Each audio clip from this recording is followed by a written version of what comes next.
The whisper beneath the sands. The desert stretched endlessly, a golden ocean of silence under the weight of eternity. The sun drifted low, a molten disk melting behind the limestone cliffs, and the air shimmered with heat that seemed older than memory itself. In that vast stillness, the wind moved like a whispering ghost, soft, mournful, carrying with it fragments of forgotten languages, half-buried prayers, and the faint scent of myrrh from tombs unopened for millennia. It was said that the desert could speak, that if one listened long enough beneath the shifting dunes, one might hear the breathing of the dead.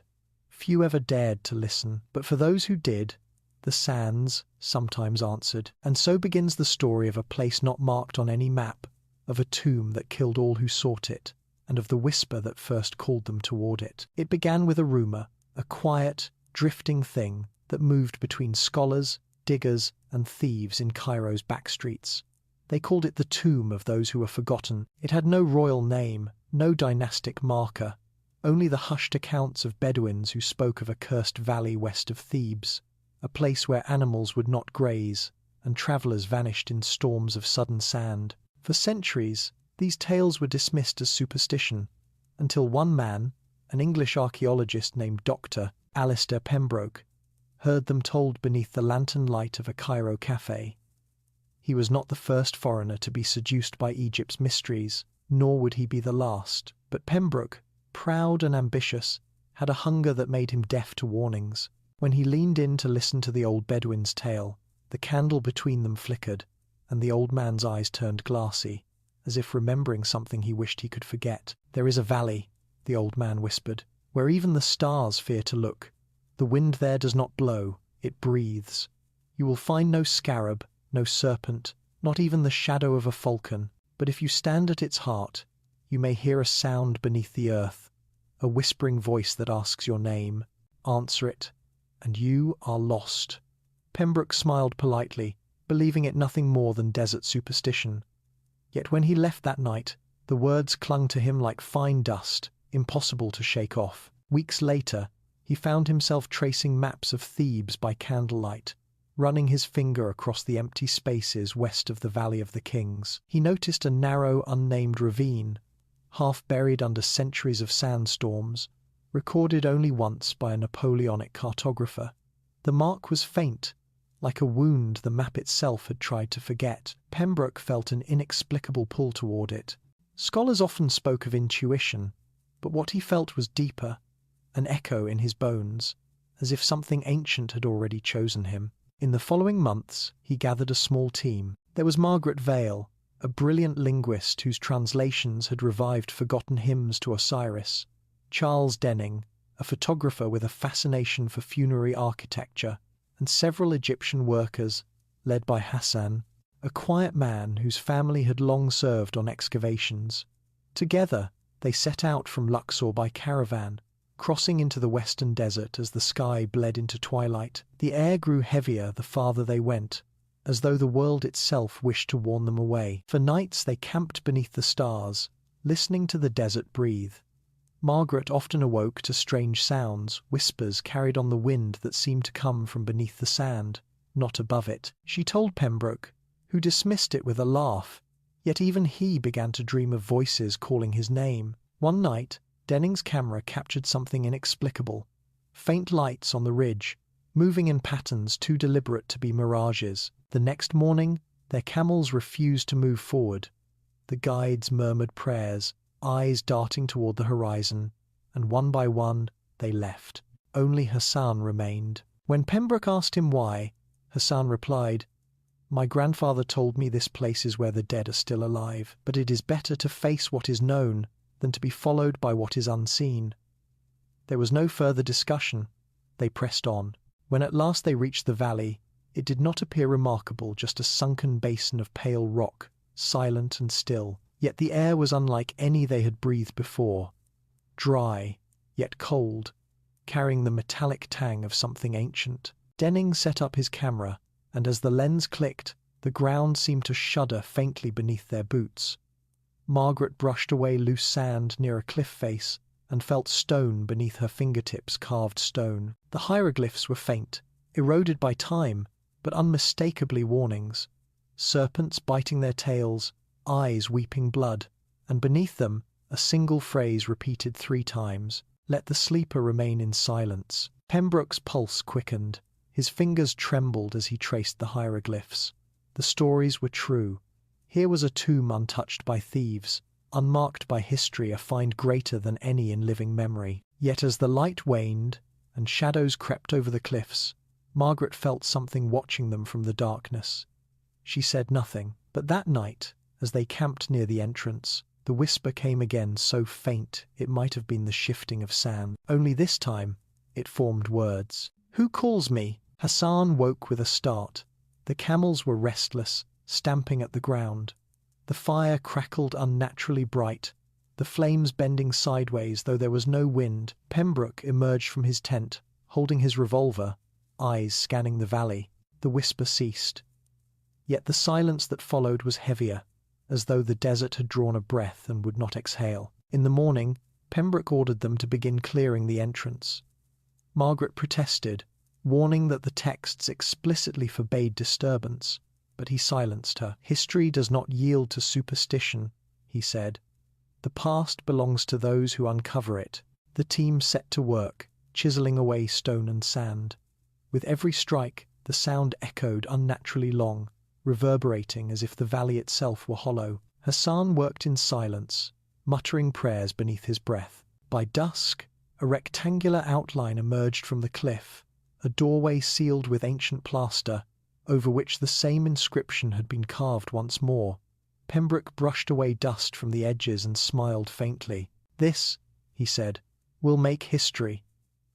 Margaret turned away, unsettled. She had noticed something strange. The hieroglyphs seemed freshly cut, the edges sharp despite their age, as if someone or something had renewed them again and again to keep the warning alive. That night, the wind returned. It howled through the valley like a living thing, lifting the sand into swirling shapes. Through the haze, Margaret thought she saw figures walking tall, robed, their faces hidden. They moved without sound, leaving no trace behind.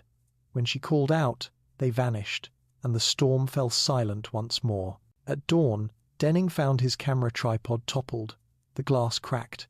Inside, the camera was a single undeveloped plate. When they processed it, the image was blurred, but in the lower corner, illuminated faintly by firelight, was the shadow of a human face staring directly at them from within the sealed doorway. The team stood in uneasy silence. Pembroke laughed it off, yet the laughter rang hollow. Hassan crossed himself and whispered, "It has begun." And beneath their feet, deep in the earth, something stirred. The whisper returned, quieter now, patient. The sands shifted slightly, as though exhaling after a long slumber. "Who calls me?" it asked again. The desert did not answer, but the echo lingered, winding through the stones, reaching the edge of the camp, where the lanterns flickered like dying stars. In that moment, all who stood in that valley felt the same cold certainty. They were no longer alone. Far away, in Cairo, a scholar reading through the museum archives paused as her candle flickered and died. A scroll she had not touched slid from its shelf, landing open at her feet. Across its brittle surface, written in faded red ink, were the same words Margaret had found on the cliff wall. "Let the sleeper remain in silence." But the silence had already been broken. The discovery of the hidden valley. When dawn rose over the Theban cliffs, the sunlight came not as warmth, but as revelation. It spilled down the pale slopes and filled the valley with a ghostly brilliance that made the rocks gleam like old bones. The expedition's camp, scattered with tools, tents, and weary faces, seemed dwarfed beneath the immensity of that silence. Even the usual hum of life that accompanied every dig, the call of birds, the shuffle of camels, the chatter of men was absent. Only the whisper of sand moved through the air, as if the desert itself were listening. Dr. Pembroke stood apart from the others, gazing at the sealed doorway they had uncovered the previous night. His eyes were sunken from lack of sleep, but in them burned a light that was almost feverish. "We have found it," he murmured. "The hidden valley the ancients feared to name." He did not notice that his voice carried oddly, as though the stones themselves repeated his words in a faint mocking echo. The morning work began in silence. Hassan and his men moved cautiously, brushing away sand from the walls of the entrance. Margaret documented every marking, her notes trembling slightly in her hand. The hieroglyphs were unlike any she had seen before, older, yet somehow more deliberate, as if carved with intent rather than mere artistry. They spoke not of life, but of restraint, symbols of closed eyes, folded arms, bound serpents. Between these, one motif appeared again and again, a figure kneeling before a black sun, its face hidden beneath a shroud. Beneath it, an inscription repeated the same refrain: "To wake him is to unmake the dawn." Pembroke brushed it aside as religious metaphor, but Margaret could not. There was something unsettling in the way the light refused to linger on those carvings, as though the sun itself recoiled from them. Even Denning, who prided himself on his rationality, grew uneasy when his photographs developed blank in the portions where those symbols appeared. "Perhaps the exposure failed," Pembroke said, yet his tone lacked conviction. At noon, as the heat thickened and the horizon danced, one of the workers called out. His trowel had struck something solid just beyond the main doorway, a series of steps descending into darkness. The sand poured down them like water, vanishing into an unseen hollow below. The men looked to Pembroke, who wiped the sweat from his brow and nodded. "We go down," he said. The descent began with the rasp of rope against stone. The air grew cool and stale, thick with the scent of dust, and something faintly metallic, the odour of old death. Their torches revealed walls painted with faint murals, lines of priests bearing urns, women weeping, soldiers bowing their heads. But what drew their eyes most was a single recurring image, a great jackal with 6 eyes, standing over a sarcophagus that seemed to burn from within. The paint shimmered strangely, as if the colour were alive. Margaret reached out to touch it, but the moment her fingers brushed the wall, the torchlight dimmed. Hassan muttered a prayer, and she withdrew her hand. At the base of the stairs lay a small antechamber, half collapsed by centuries of erosion. The floor was littered with shards of pottery, and a long-forgotten funerary mask lay shattered near the entrance, its golden face staring blankly upward. Pembroke crouched beside it and ran his fingers along the broken edges. 18th dynasty craftsmanship, he whispered. But the style! Older, much older. Margaret noted the strangeness of it, the eyes elongated beyond proportion, the lips sealed as though bound by silence itself. She turned it over, and beneath the mask, etched faintly into the gold, was a single mark, the symbol of the Black Sunday. The others did not see it, for at that moment Denning called out from deeper within the chamber. He had found another door, this one of polished basalt, inlaid with copper and streaked with what looked like dried resin. No chisel marks, no hinges, no visible seams. Only a single groove ran across its surface, ending in a circular indentation the size of a man's hand. "A seal," Pembroke said, kneeling to examine it. But what was used to open it? He placed his palm against the stone and immediately withdrew it. The rock was cold, impossibly cold, as though it had never known the Sunday. Hassan stepped back, shaking his head. "This is no door for the living," he said quietly. "It was made to keep something inside."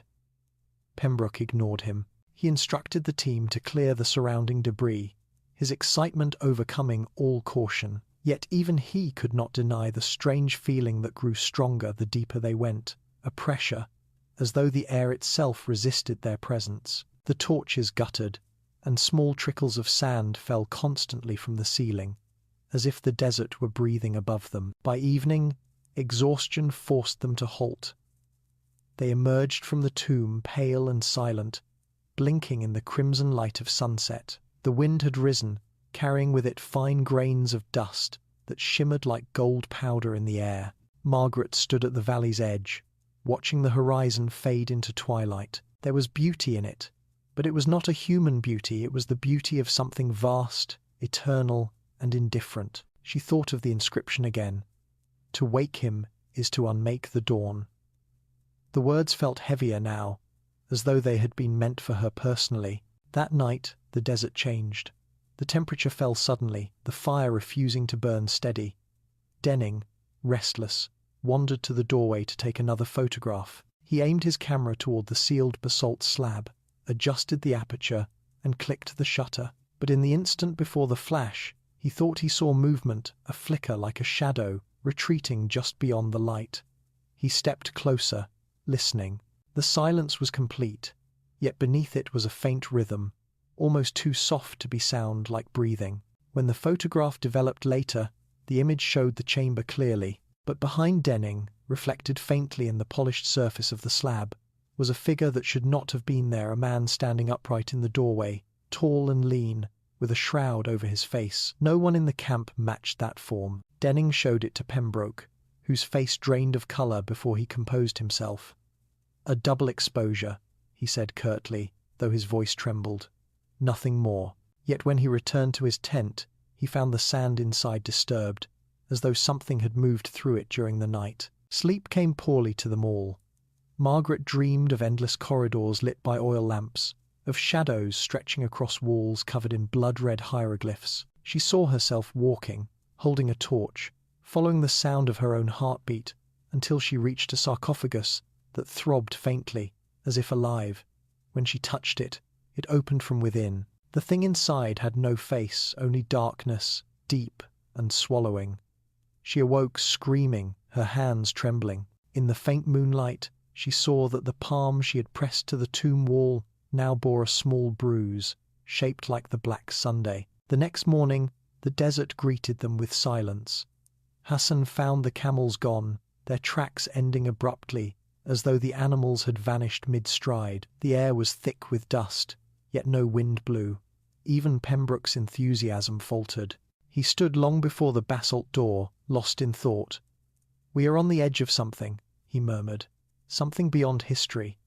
Margaret said nothing, but the words filled her with dread. That afternoon, while examining a broken urn near the entrance, she found a fragment of papyrus, miraculously preserved in the dry air. It bore only a few legible symbols, but they chilled her more than any curse she had read before. A depiction of the black sun rising above a tomb, and beneath it, a man kneeling before a figure wreathed in flame. The caption, written in trembling hieratic script, read, "He who names him, binds him. He who opens his mouth frees him." She showed it to Pembroke, who frowned. "Interesting," he said. "Perhaps a warning left by the builders. We'll document it later." But as he spoke, the ground beneath them gave a soft sigh, like air escaping a long-sealed chamber. Hassan stepped back instantly. "It is breathing again," he whispered. By nightfall, the valley no longer felt empty. The shadows along the cliffs seemed to move of their own accord, pooling in corners where light should have reached. Denning refused to sleep, keeping his lantern lit as he cleaned his equipment. Near midnight, he heard footsteps circling the camp, slow, deliberate, crunching softly in the sand. When he stepped outside, the sound stopped. Only the faint whisper of the desert answered, carrying a single phrase through the darkness. "Who calls me?" The sound files for the Mesrides. The next morning, the steps they had made the day before were gone. The valley floor was smooth, untouched, as though the earth had swallowed every trace of their presence. Pembroke ordered work to continue, but no one moved. They all felt it now. The valley was not merely ancient, it was awake, and far beneath them, sealed behind the basalt door, something waited with patient hunger, the seal of the Pharaoh's vengeance. The third morning in the valley dawned grey and restless, the sky veiled in a fine mist of sand that dulled the sunlight to a bruised gold. The wind moved in low, rhythmic gusts, like a deep, slow breath drawn through unseen lungs. It rattled the tent ropes, hissed through the half-cleared stones, and carried a faint metallic tang that made the tongue taste of iron. Hassan was already awake when the first light came, kneeling near the basalt doorway. His head was bowed, lips moving soundlessly in prayer. When Pembroke emerged from his tent, still clutching the half-written notes from the night before, he found the man pale and trembling. "It is not stone," Hassan whispered, not looking up. "It is something older, something that remembers." Pembroke frowned, rubbing the sleep from his eyes. "Nonsense," he said. "Basalt can hold the cold for centuries. That's all. You're letting superstition infect your mind." Yet even as he said it, he could not forget the strange chill that had leapt from the slab into his bones the first time he touched it. It was not the coolness of mere stone. It was the cold of depth of absence. By mid-morning, the team began clearing the final sand around the door. Margaret transcribed every symbol, her notebook filling with the intricate lattice of hieroglyphs that seemed to crawl like living things across the surface. Denning, his camera slung over his shoulder, examined the relief carvings along the lintel. There were figures kneeling before a great throne, upon which sat a pharaoh unlike any they had seen depicted before his crown, not the double white and red, but a simple circlet of obsidian. In his hands he held no crook or flail, but a knife and a heart. The hieroglyphs beneath him were clear, their meaning unmistakable. Nebka-Ra, beloved of none, whose wrath is eternal. Margaret froze when she read the name. It was not in any known king list. She looked to Pembroke, who was already scribbling furiously in his journal. "We've found an unknown pharaoh," he said, his voice trembling between awe and disbelief. "One erased from record, perhaps by decree. Do you understand what this means? A discovery that could rewrite Egyptian history." His eyes gleamed feverishly, but Margaret did not share his excitement. Erased names, she knew, were not forgotten by accident. Erasure was a punishment. It meant a ruler had offended not just men, but gods. The team worked on through the afternoon. As the sun reached its zenith, the last of the sand fell away to reveal the seal itself, a disk of copper inset at the center of the basalt door, its surface etched with the image of an open eye. But the eye had been struck through by 3 diagonal lines, each one cut deep and rough, as though carved by trembling hands. Hassan refused to touch it. "That mark is not for men," he said. "It is for gods who have turned away." Pembroke waved him off and leaned close to study the metal. The copper was ancient, yet unmarred by rust, gleaming faintly as though freshly polished. He pressed his fingertips to it, and a faint vibration passed through him, a thrum, low and steady, like the pulse of a distant drum. That night, the campfire burned low. The team ate in silence. Every now and then, the wind would rise and swirl through the valley, scattering fine grains into their food, whispering through their hair. Margaret could not shake the feeling that the valley listened when they spoke. Even Denning, normally jovial, kept glancing toward the dark opening of the tomb, his hands fidgeting with his camera strap. After the others had retired, Pembroke sat alone with his notebook. The lantern's flame cast long, shivering shadows across the pages as he tried to sketch the carvings he'd seen. The pharaoh's face troubled him. The proportions were wrong, the eyes too wide, the mouth almost human but not quite. The longer he drew, the more the features seemed to shift, until the face on the page stared back at him with unsettling familiarity. He closed the book sharply and doused the light. At that same moment, a dull sound came from beneath the earth, a single, low thud, followed by silence. Pembroke froze, listening. Nothing followed. He told himself it must be the rocks settling, but as he lay in his cot, the sound returned, faint but steady, like a heartbeat deep in the sand. By morning, Hassan was gone.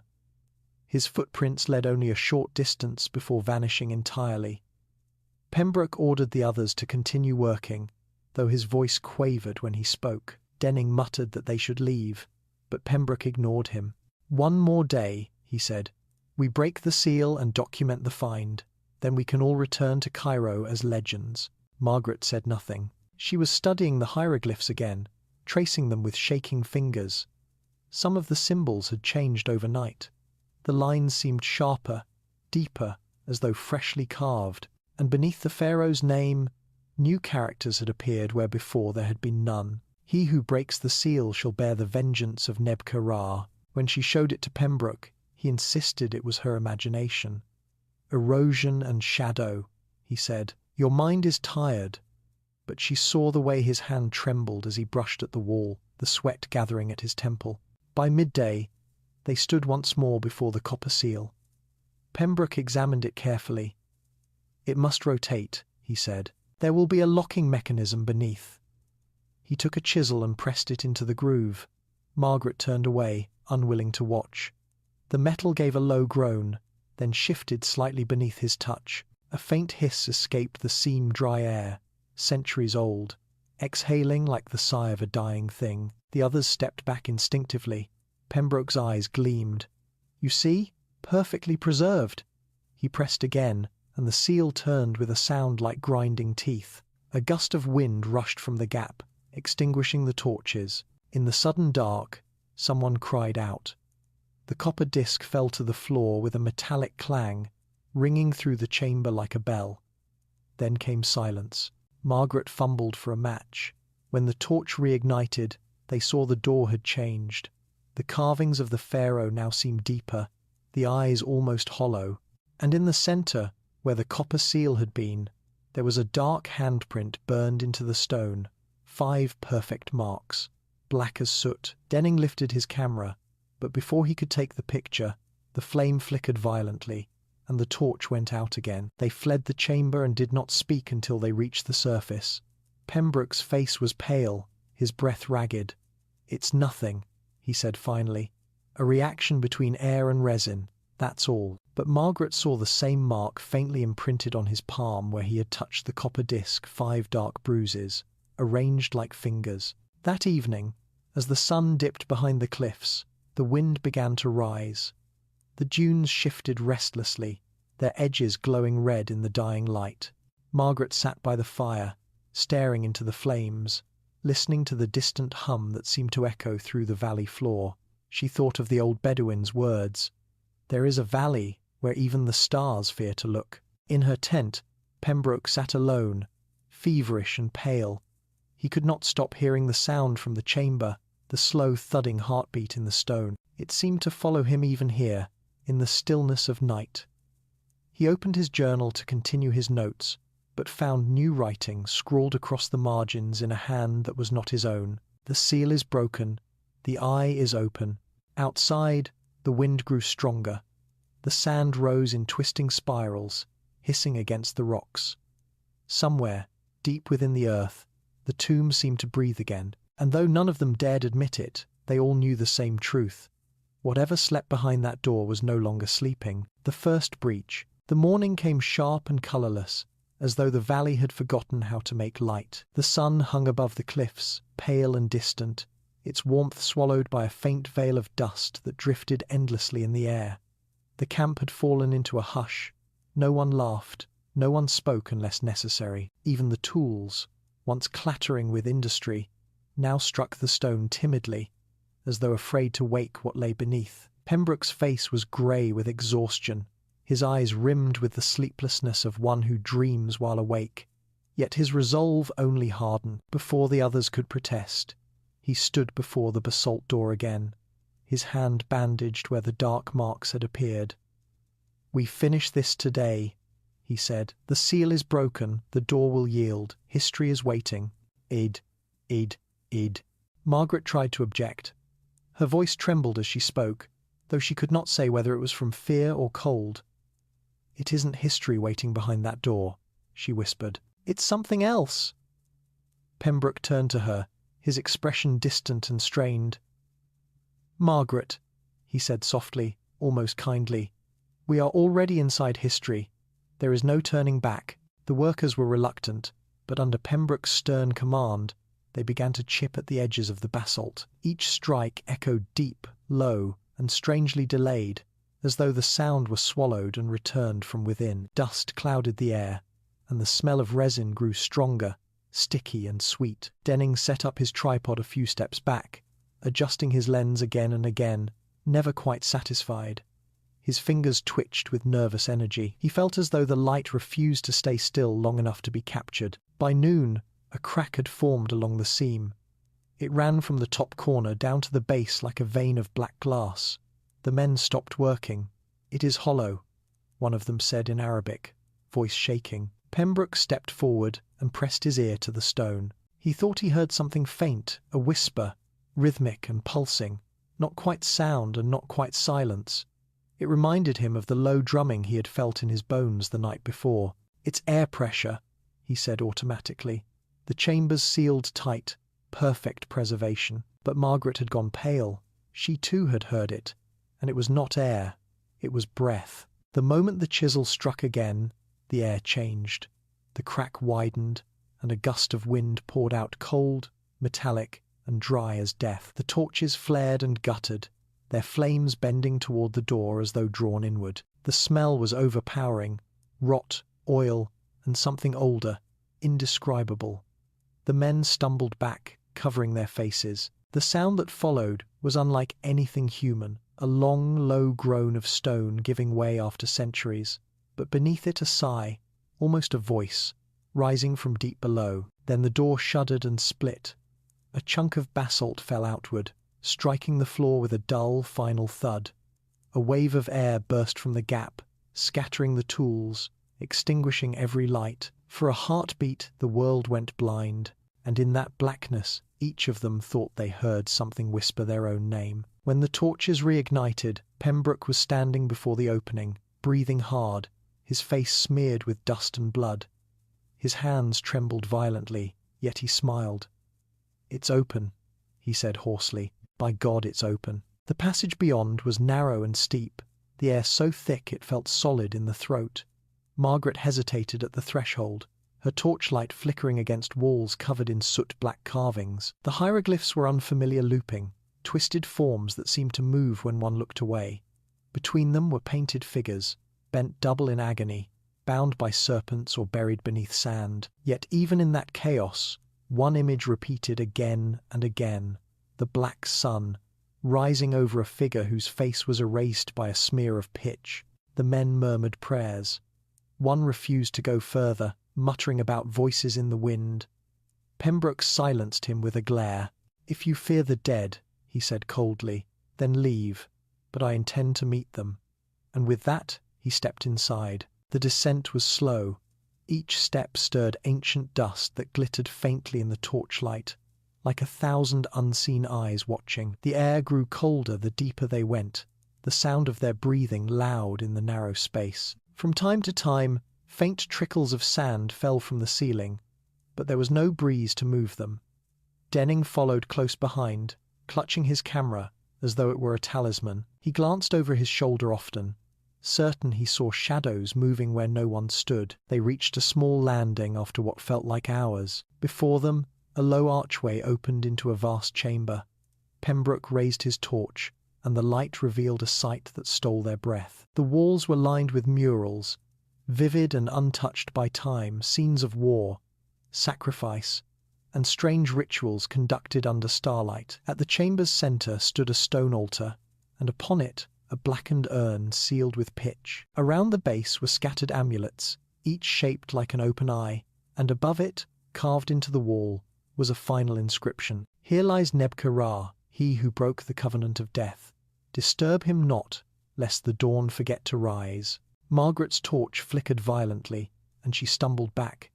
"We should go," she said. "This isn't a tomb, it's a prison." Pembroke, however, was enraptured.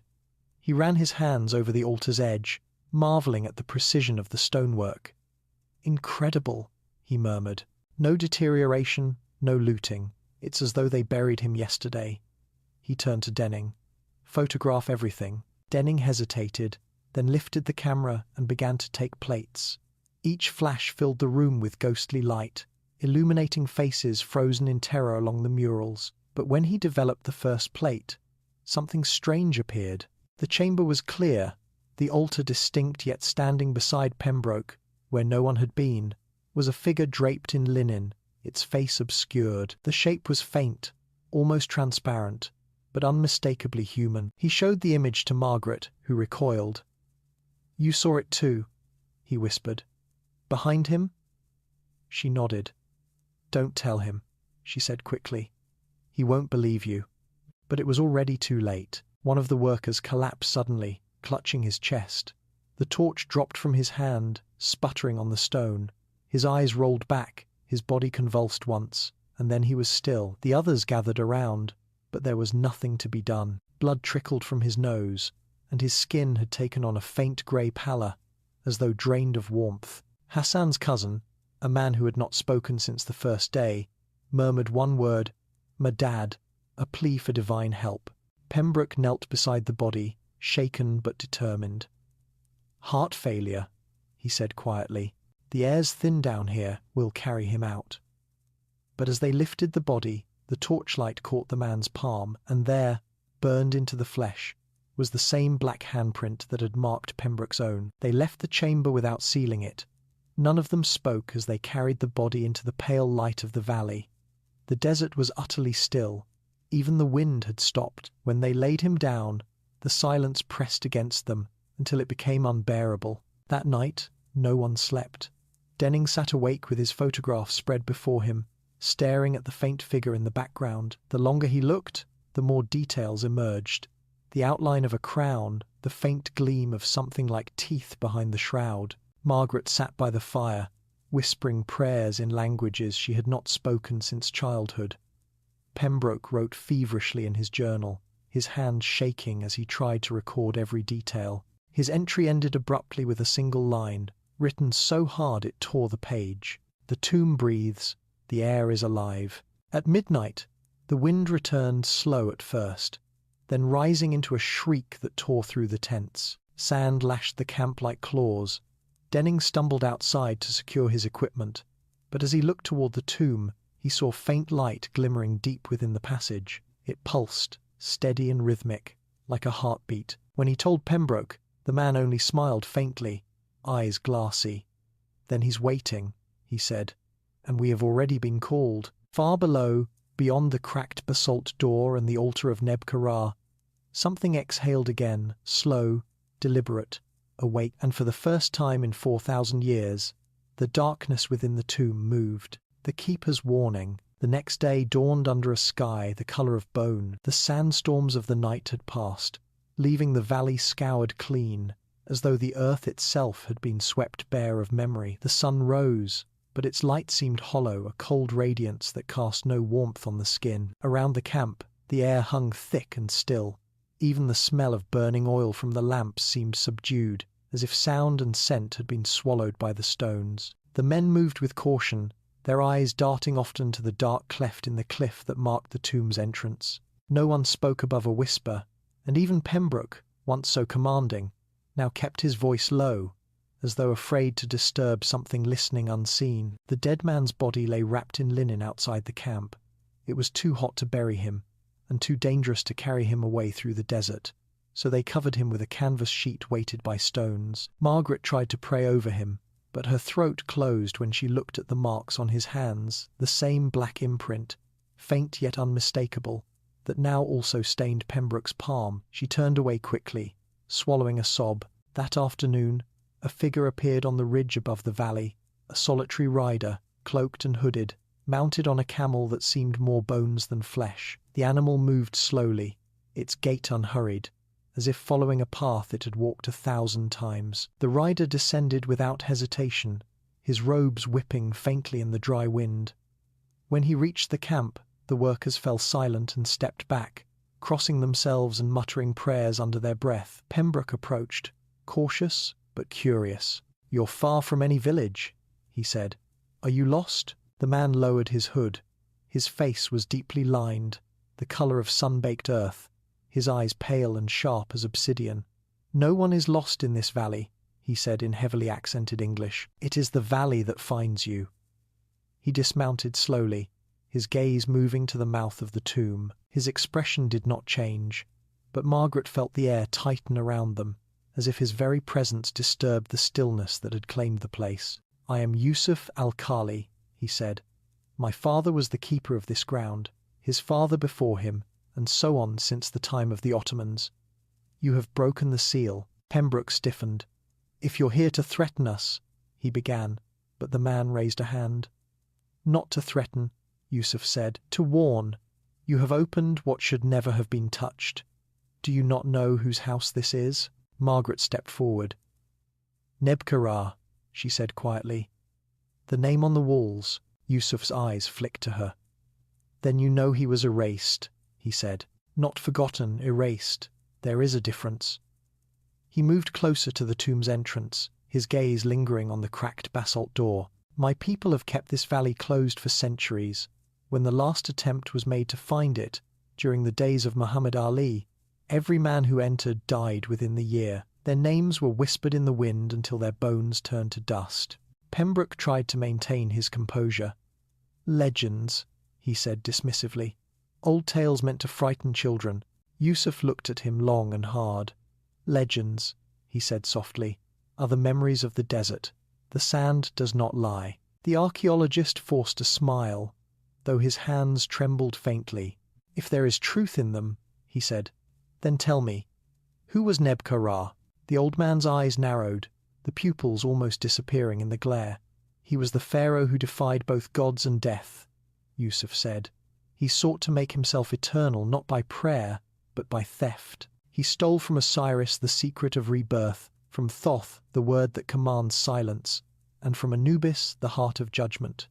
The gods cursed him, and his name was struck from every record. His followers were hunted and buried alive with him. But he lived still, bound in shadow beneath this stone. The priests of his age sealed him with blood and darkness, and wrote one law, that none who lived might ever open his mouth again. Margaret shuddered. "Open his mouth," she repeated. "That phrase, it's carved on the door." Yusuf nodded slowly. "It was a ritual in those times," he said. "When a pharaoh died, the priests would open his mouth so that he might speak in the afterlife. But Neb-Ka-Ra's mouth was closed by the gods themselves. They took his breath, his name, and his shadow, yet his heart refused to die. It beat still, deep in the stone. That is the sound you hear." Pembroke laughed uneasily. "Fascinating folklore," he said, "but irrelevant to our work. We are scientists, not mystics." Yusuf's expression did not change. "Science is young," he said quietly. "The dead are older." He stepped closer to Pembroke, his gaze fixed on the bandaged hand. "He has marked you," he said. "You feel it already, do you not? The cold that will not fade, the dreams that whisper your name." Pembroke flinched and pulled his hand away. "Enough," he said sharply. "You're frightening my team." The old man turned to leave. "Then listen while you still can," he said. "Leave the valley before the sun sets 3 times more. Burn your records. Bury the name. If you do not, you will never leave this place, not in body, not in soul." I had sigh howled. "The Thames, I sighs." He mounted his camel and began to climb the ridge again, his figure small against the blazing horizon. Margaret ran after him, calling out, "If he still lives in the stone, how do we silence him again?" Yusuf paused at the ridge's crest and turned back. "You cannot silence what is not born of sound," he said. "You can only refuse to listen." Then he was gone, swallowed by the glare and the wind. The camp remained still for a long time. Pembroke said nothing, his face unreadable. When at last he spoke, his tone was clipped, controlled. "Superstition," he said, "no different from the curses painted on 1,000 tombs before. We will proceed as planned. Itomes of Fungs, and..." That night, no one spoke around the fire. The desert was unnaturally quiet, no jackal's cry, no rustle of wind. Margaret sat with her notebook open, trying to write but finding her hand unsteady. Her mind returned again and again to Yusuf's words. You can only refuse to listen, but how could one refuse what was already inside the mind? Just before dawn, she dreamed again. She stood at the mouth of the tomb, the sky above her, black and starless. The basalt door was gone, replaced by a curtain of shadow that moved like smoke. From within, a faint light pulsed, slow, steady, the rhythm of a heart. A voice rose from the darkness, not whispering this time, but speaking clearly in a tongue she did not know, though somehow she understood it. "You have called me by name, now I shall call you by yours." When she awoke, her throat was dry, her skin cold with sweat. The valley lay silent under the first light, but in her ears the echo of the voice still lingered, soft as the desert wind, and from the tomb, faint but unmistakable, came the sound of a heartbeat, steady, patient, alive. The forgotten pharaoh. The next dawn came heavy, shrouded by a haze that dimmed the horizon into a pale and lifeless grey. A wind moved lazily through the valley, dragging its thin fingers across the dunes, whispering softly against the tents like breath over glass. The camp was quiet, subdued, every man moving with the dull precision of someone who had not slept. The previous night's warning still hung in the air, Yusuf's words echoing in every silence. His presence still felt, though he had long vanished into the desert. Yet Pembroke, unrelenting, seemed more determined than ever. His eyes burned feverishly, and the bandage on his hand had darkened to a faint rust brown. the mark beneath it still pulsing faintly, as though alive. He gathered the team after breakfast, his voice brittle from lack of rest. "We will not be deterred by superstition," he said. "We document, we uncover, and we publish. The name Nebka-Ra must be brought into light. That is our duty." Margaret exchanged a glance with Denning, but neither spoke. The men had already begun to move back toward the tomb entrance, their tools clinking softly against the rock. The air was dry, but the scent was wrong-heavy, metallic, tinged with a faint sweetness that made the stomach twist. It was as though the desert was sweating beneath the Sunday. They descended once more into the passage. The torches hissed as they were lit, their flames stretching long and thin against the uneven walls. The carvings looked different now, sharper, the black paint gleaming wetly in the flickering light. Margaret trailed her fingers across a depiction of the pharaoh seated on a throne of serpents, his crown like a halo of flame. Around him, lines of kneeling figures extended endlessly, their faces buried in the sand. Above them, an inscription had been added, faint yet deliberate words, not present when they first entered. "He who was denied heaven, who took the sky by force." She shivered.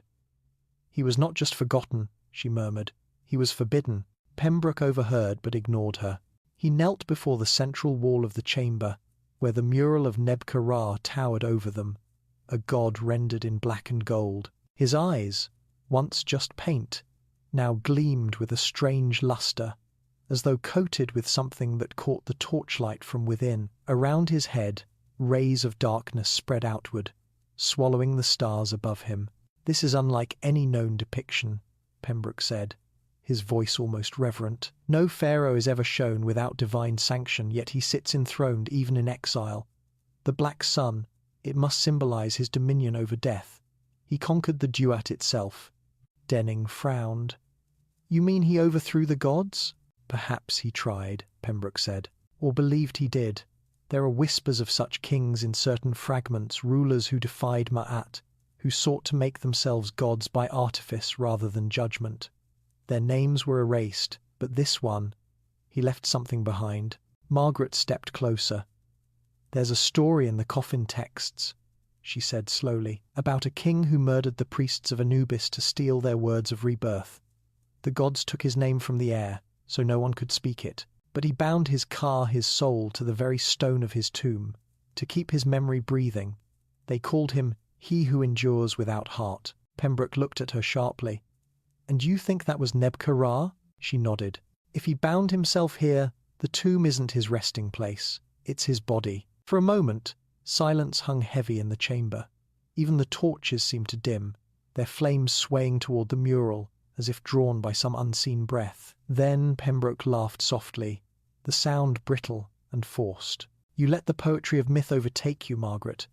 A bound soul, a living tomb nonsense. There are no spirits here, only dust and brilliance." But when he turned away, she saw his hand tremble again. They continued the work in uneasy quiet. Denning adjusted his tripod and began taking photographs of the murals. Each flash illuminated the walls for an instant, and in that instant, Margaret thought she saw the eyes of the painted figures follow her. The kneeling slaves, the priests, even the serpents, their gaze shifted subtly, always toward the living. When Denning developed one of the plates later, he found a detail that made his breath catch. The mural of Nebka-Ra had changed. In the photograph, the pharaoh was not seated, but standing, one arm raised, his hand outstretched toward the viewer. The black sun above his head flared like fire. Denning stared at it for a long time, then quietly packed the plate away, saying nothing. In the following hours, the air in the chamber grew heavier. The torches burned dimmer, the flames curling inward, as though starved of oxygen. The smell of resin grew unbearable. Margaret began to cough, her eyes watering. "We should go," she said. "It's poison. This place is killing us." Pembroke hesitated. He looked once more at the mural, then at the urn on the altar. It had begun to sweat, droplets of black pitch glistening along its rim, running down the sides in slow rivulets. He leaned closer, entranced. Beneath the hiss of the torches, he could hear it, a faint, rhythmic throb, the same sound that had haunted his night. "Do you hear it?" he whispered. "No," Margaret said quickly, though she did. We're leaving. The Fernselys for the last fall to makes free from Stein. They retreated to the surface, the men gasping for air as they emerged into the sunlight. The sky above them swirled faintly with dust, yet the air was warm again, almost forgiving. Pembroke collapsed onto the sand, clutching his chest, his face pale and drenched in sweat. Margaret knelt beside him. His pulse was rapid but weak. "You need rest," she said. "You're overworked." He shook his head. "He's alive," he muttered. "Nebka-Ra. I can feel him. He wants to be seen." That night, Pembroke would not sleep. He sat by the fire, staring into the flames, muttering fragments of translation. The others kept their distance. Denning cleaned his lenses in silence, his mind circling the photograph he dared not show. Margaret wrote by lamplight, her pen trembling as she recorded the day's events. Near midnight, Pembroke began to speak aloud, not in English, nor in any modern tongue. His voice shifted, low and guttural, filled with strange cadences. Margaret froze. "What are you saying?" she whispered. He did not answer. His eyes were open but unfocused, reflecting the firelight like molten glass.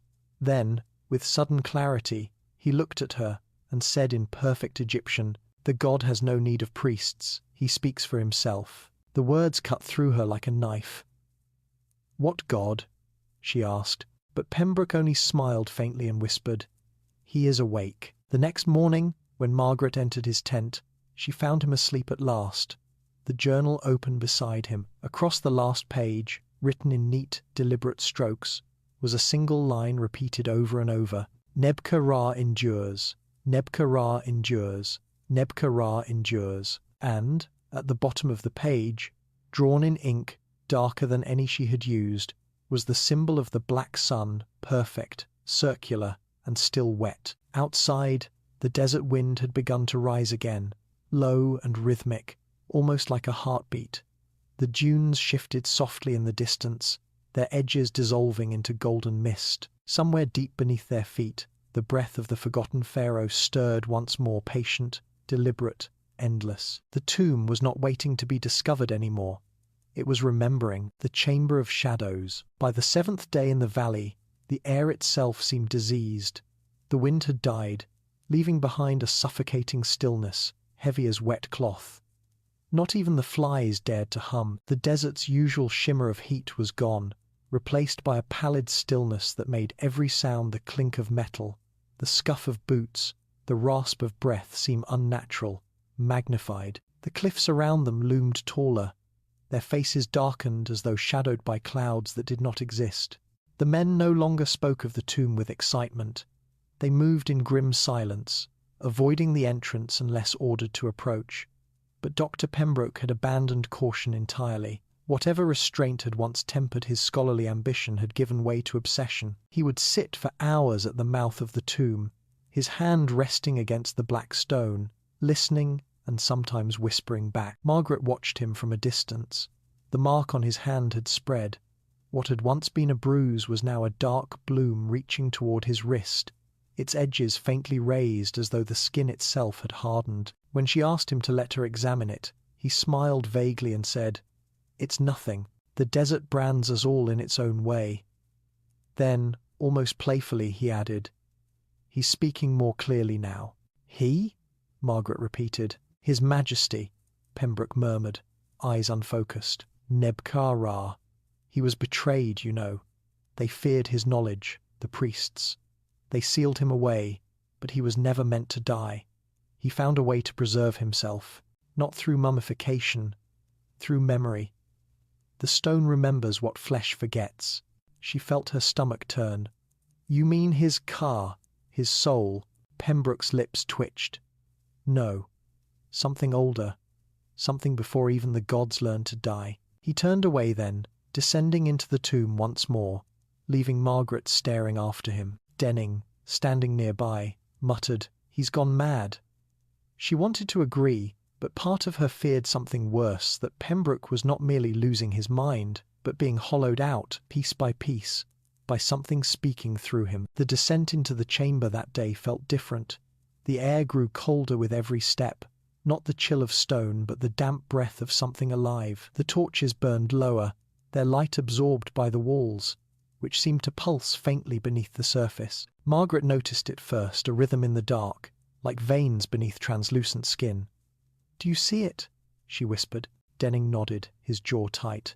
"It's as though the walls are breathing. They want erected no, with geddenst fors, and erected no." The passage opened into the same vast chamber as before, but now the murals were changed. The colours had deepened, the figures warped subtly out of shape. Where once priests had knelt before the pharaoh, they now appeared to writhe in pain, their eyes hollowed, their mouths open in silent screams. Nebka-Ra's throne loomed larger, the black sun behind him now radiating spiked tendrils that crawled toward the ceiling. And at the far end, where the altar stood, a second doorway had appeared. No one remembered it being there. It was framed by tall pillars, carved into the shapes of serpents devouring their own tails, their stone eyes set with onyx that caught the torchlight and reflected it back blood red. Between them, a faint draught exhaled into the chamber, cold, metallic, and sweet. Pembroke approached it slowly, torch in hand. "A hidden annex," he murmured. "Perhaps the burial chamber itself." Margaret caught his arm. "We should not," she said firmly. "Every warning on these walls tells us to stop." He looked at her with a strange tenderness, as if pitying her. "Margaret," he said softly, "there are no warnings, only secrets disguised as fear. If men had heeded every ancient superstition, we'd still believe the earth was flat." Denning raised his camera but hesitated. "At least let me document it first," he said. But Pembroke was already reaching for the stone. He pressed his hand against the smooth surface of the new door. It was warm, not like heated rock, but warm as flesh. His torch flickered. From within the stone came a faint, muffled sound, something wet, shifting, a heartbeat. The door moved. Slowly, soundlessly, it began to slide aside, revealing a narrow opening beyond. No hinges, no seams, it simply parted, as if breathing out. The darkness that poured forth was thick and clinging, like smoke that swallowed light. The torch dimmed to a dull orange glow. They entered single file.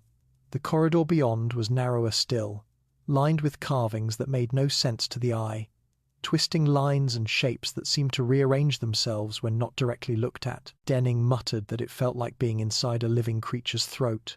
The air was damp and cold, and somewhere ahead they could hear dripping water, slow, rhythmic, eternal. At last, the passage widened into a small chamber. The ceiling was low, forcing them to stoop. The walls here were covered, not in paint, but in carvings, deep gouges, as though made by claws or tools wielded in desperation. In the center stood a stone sarcophagus, larger than any they had seen before, its surface veined with gold and black resin. But it was not sealed. The lid was askew, shifted just enough to reveal a sliver of darkness within. Margaret felt her breath catch. "Someone opened it," she whispered. "Long ago." Pembroke stepped forward. Or something came out. He raised the torch, and the light fell upon the inner surface of the lid. There were marks carved into it, not hieroglyphs, but scratches that looked like fingernail gouges. Long, deep, and desperate. Denning turned away, gagging. "It's wrong," he said. "This isn't how they buried kings. This isn't anything I've ever seen." The grass grew over. Pembroke leaned closer, almost lovingly. "He wasn't buried," he said. "He was contained." The torch sputtered suddenly, throwing shadows that danced along the walls. For an instant, those shadows seemed to move with will, coalescing into vague shapes that bent toward them. Reaching, Margaret screamed and stumbled back, the torch falling from her hand. It struck the floor, sending sparks skittering. The chamber filled with the smell of pitch and rot. Pembroke bent to retrieve the torch and froze.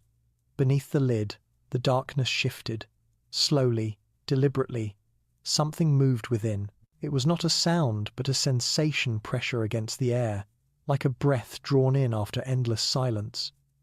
Then came a whisper, faint but distinct, rising from the black mouth of the sarcophagus. "Who calls me by name?" Margaret bolted, dragging Denning by the arm. They stumbled through the corridor, the torchlight flaring behind them. Pembroke did not follow. He stood unmoving, his face turned toward the sarcophagus, the torchlight flickering over his eyes, which now reflected not flame, but something deeper, something golden and shifting, like the sun seen through water. When they finally reached the main chamber, Margaret collapsed against the wall, gasping. "We have to go back," Denning said, his voice shaking. "We can't leave him." Before she could answer, a sound came from the passage behind them.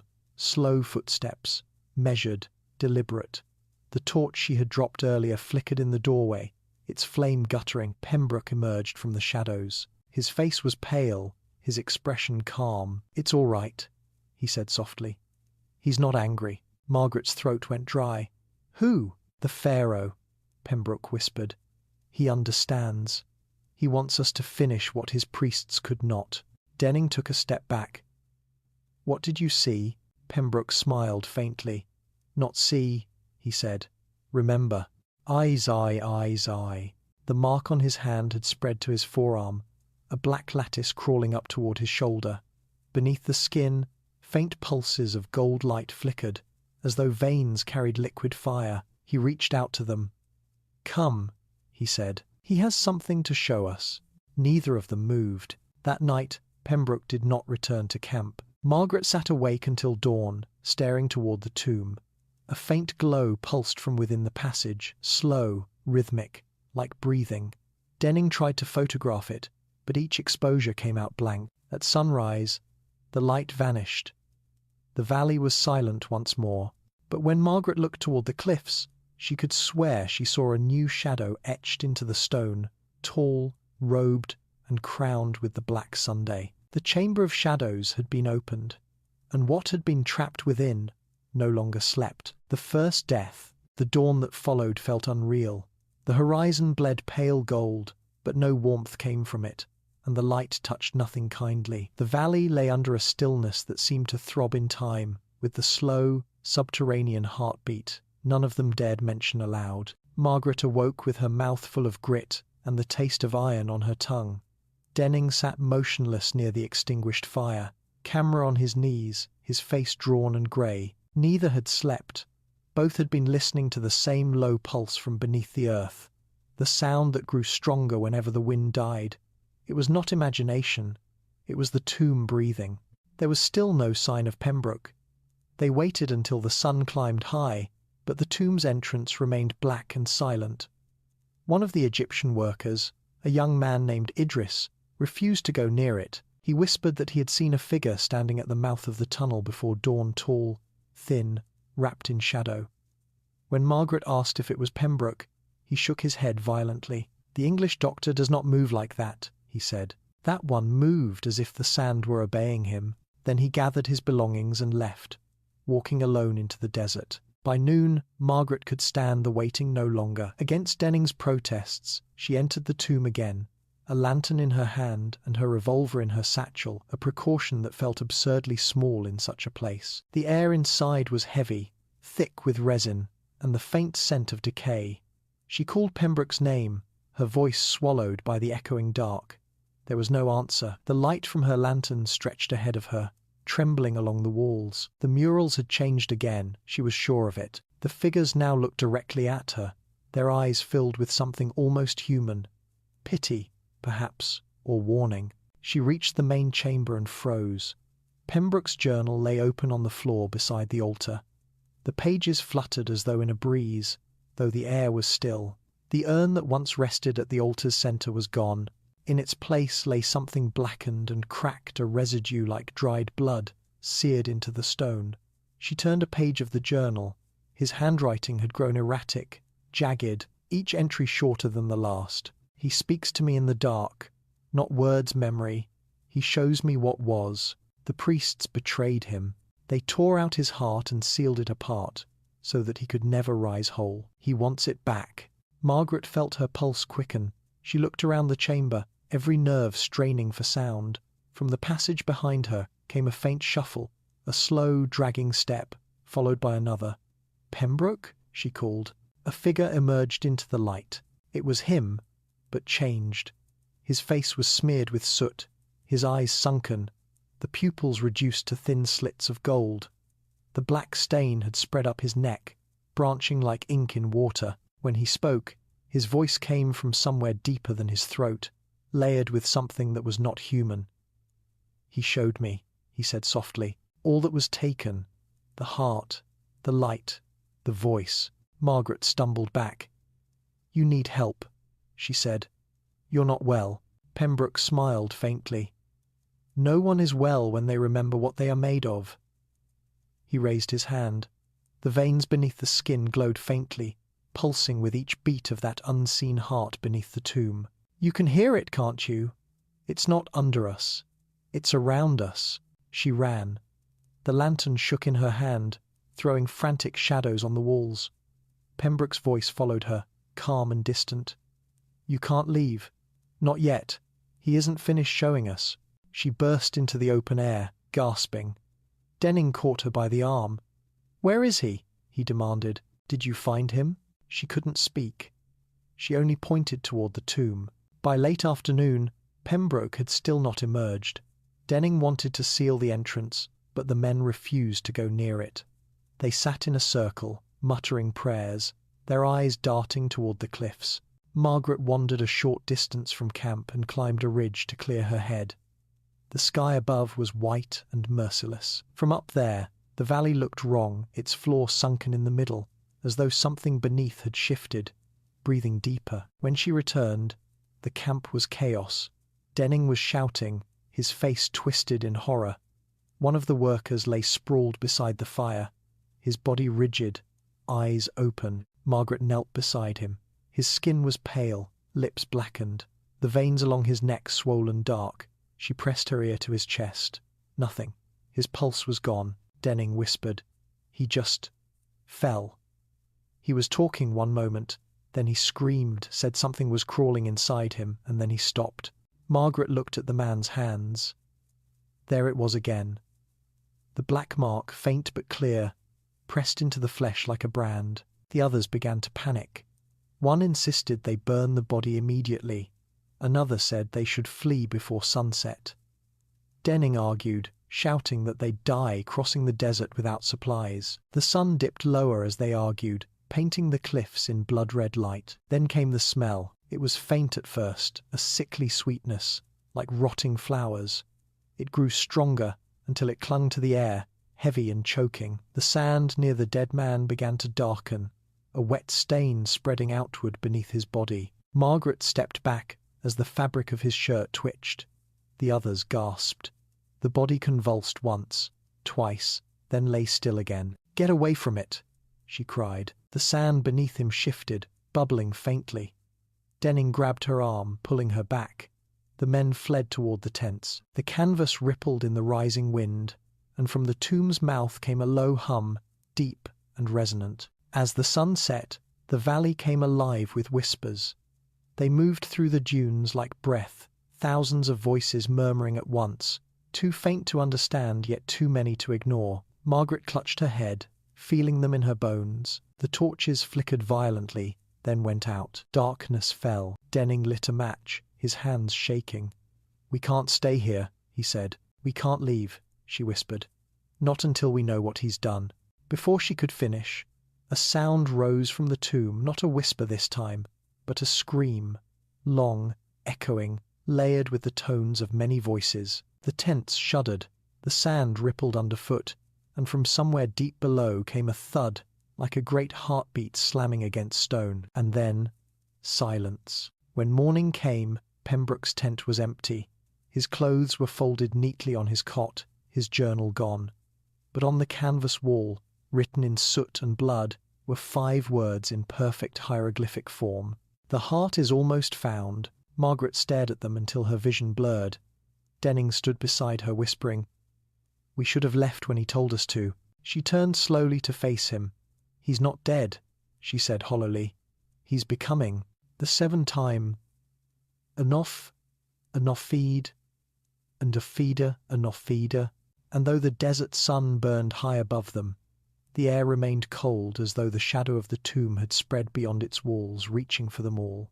The unravelling expedition. By the 9th day, the valley had transformed from a place of discovery into a wound that would not close. The air was thick with tension and dust, and even the light itself seemed weaker, as though the sun above struggled to touch this part of the earth. The few workers who remained packed their belongings and slipped away before dawn, muttering prayers under their breath, refusing payment. Their departure left only 3 souls in the valley: Margaret, Denning, and the memory of Dr. Pembroke, who had vanished into the tomb 2 nights before and had not returned. Yet they all felt him, still felt his presence in every shifting shadow, in the rhythm of the unseen pulse that now throbbed day and night beneath the sand. The wind, when it came, carried whispers, not random eddies of air, but syllables, half-formed words that brushed the edge of understanding before vanishing. Denning claimed he heard his own name once, spoken softly just beyond the tents. Margaret did not doubt it. She too had begun to hear things in the stillness, her name whispered by voices that did not belong to the living. They tried to continue their work, perhaps out of stubbornness, perhaps because purpose was the only thing holding their minds together. Denning focused on cataloguing the photographs, but the negatives were changing. The plates that had once shown mere carvings now bore new images, faces appearing where none had been, faint and distorted. In one, the murals of Nebka-Ra's chamber seemed to move, the painted figures turning their heads toward the camera, their mouths open in silent lament. Margaret spent her time translating Pembroke's last notes, though they made little sense. The entries had devolved into fragments, alternating between ancient hieroglyphic forms and English, the meanings bleeding together. One passage read, "The priests tore the world apart to bind him. They sealed his heart in the sunless chamber and left his body above to hunger for it. His eyes are the stars, his breath is the wind between the stones." She closed the journal and pressed her hands to her temples. The constant hum from the tomb was driving her mad. It wasn't sound anymore, it was vibration, running through the ground and into her bones. Sometimes it matched her heartbeat, sometimes it overrode it entirely. That evening Denning approached her with hollow eyes and trembling hands. "We have to leave," he said. "Tonight, before the moon rises." Margaret stared at him. "And go where? The desert will kill us." "It doesn't matter," he whispered. "It's already killing us here. Haven't you noticed? It's feeding." She looked at him sharply. "Feeding?" He nodded, his voice barely audible. "Every death, the worker Pembroke, the animals, they weren't accidents. The sand took them. The tomb feeds on life. That's why the air is colder every day. It's consuming us." Margaret wanted to dismiss him, but deep down, she knew he was right. She had seen the way the dunes seemed to shift closer at night, the way the shadows pooled thickly around the tomb's mouth, as if drawn to warmth. They agreed to leave before dawn. Denning spent the night packing the camera equipment and what little food remained. Margaret wrote one final entry in her field notes, her hand trembling. "If we die crossing the desert, let these pages remain. The tomb is not a tomb, it is alive." But they never left. Just before sunrise, Margaret was awakened by the sound of someone speaking softly outside her tent. The voice was familiar, calm, deliberate, unmistakable. Pembroke. Her heart seized. She grabbed her lantern and stepped into the half-light. He was standing near the edge of the camp, facing the tomb, his back to her. He was barefoot, his clothes torn and stained dark. The mark that had once covered his arm now reached across his neck, branching over his face like black veins. "Pembroke!" she cried. "You're alive!" He turned slowly, and for a moment she believed he was. But then she saw his eyes. They were gold, not like jewelry or sunlight, but molten, shifting, alive. When he smiled, his teeth were dark. "I told you he was not angry," he said softly. "He only wanted to remember. And now, through me, he does." Margaret stumbled back. "What have you done?" "I have seen the truth," he whispered. "Death is not the end. The gods are liars, Margaret. They feed on devotion. But Nebka-Ra fed on defiance. He learned to become the tomb itself. He lives through the stone, through the air, through us." She raised her lantern. "Stay away from me." Pembroke tilted his head, studying her as though she were something small and curious. "You've already been chosen," he said. "He spoke your name last night," he said. The mouth that silenced me will open again. Denning emerged from his tent, revolver in hand. "Get back from her!" he shouted. Pembroke didn't move. His smile deepened. "You think a bullet can stop what's already dead?" Denning fired. The shot echoed through the valley like thunder. Pembroke staggered, but no blood came. The bullet had vanished into him, swallowed by his body like a stone into water. He looked down, amused. "He endures," he said simply. Denning screamed and fired again, then turned and ran toward the ridge.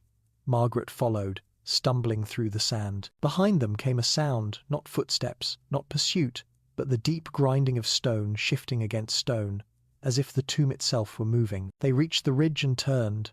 The tomb's entrance glowed faintly from within, a dull red pulse like a heartbeat. The sand around it rippled outward in concentric rings. Then something impossible happened. The shadow of the valley itself seemed to rise, a dark wave that rolled toward them before settling again. Denning dropped to his knees. "It's alive," he whispered. "The whole valley, it's breathing." Margaret pulled at his arm. "We have to go." They fled into the open desert, but after an hour of walking, the landscape did not change. The dunes repeated themselves endlessly, each ridge leading to another identical one. When they turned back, they saw the tomb still there, impossibly near, as though the world itself had folded around it. Night fell quickly. The stars overhead burned red instead of white, and the air shimmered with faint, luminous motes that drifted like ash. Denning collapsed from exhaustion.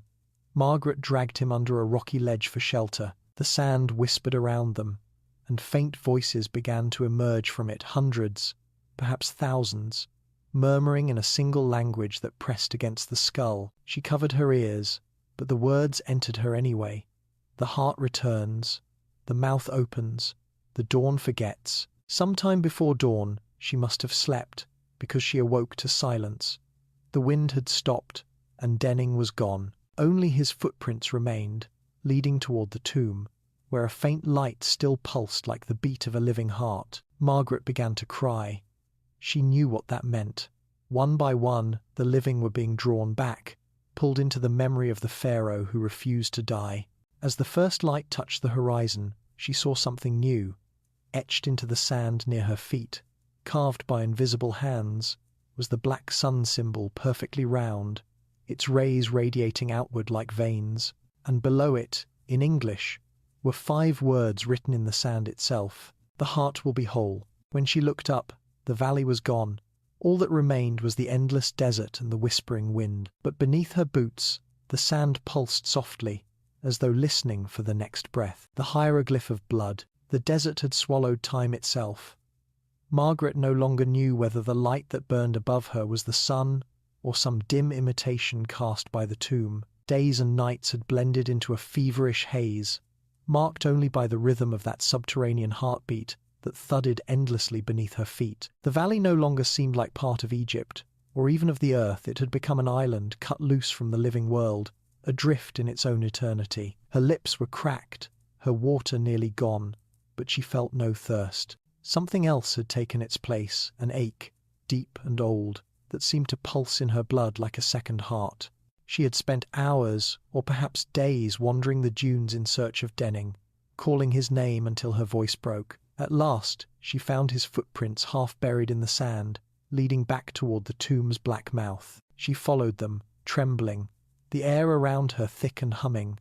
Each step closer made her skin prickle with heat, though the wind was cold. She tried to tell herself she was doing it for him, for the truth, for the record, but the deeper truth, the one she dared not speak, was that she felt the same pull Pembroke had. The tomb was calling. The entrance stood open when she reached it, the basalt door fully shattered, its fragments scattered like black teeth across the sand. From within, a dim crimson glow pulsed slowly, like a heartbeat seen through flesh. The smell was unbearable iron and decay, with an undercurrent of something sweet, like burnt myrrh. She gagged but stepped forward anyway, drawn on by a compulsion that felt not her own. The sand beneath her boots vibrated faintly, a deep rumble like distant thunder echoing in the marrow of her bones. Inside, the air was hot and wet. The walls of the passage glistened, the once dry hieroglyphs now slick with something dark. Her torch flickered, and when she raised it, she saw that the hieroglyphs themselves had changed. They were no longer merely carved, they bled. From each incision oozed a thin line of dark liquid that ran downward in streams, pooling along the floor.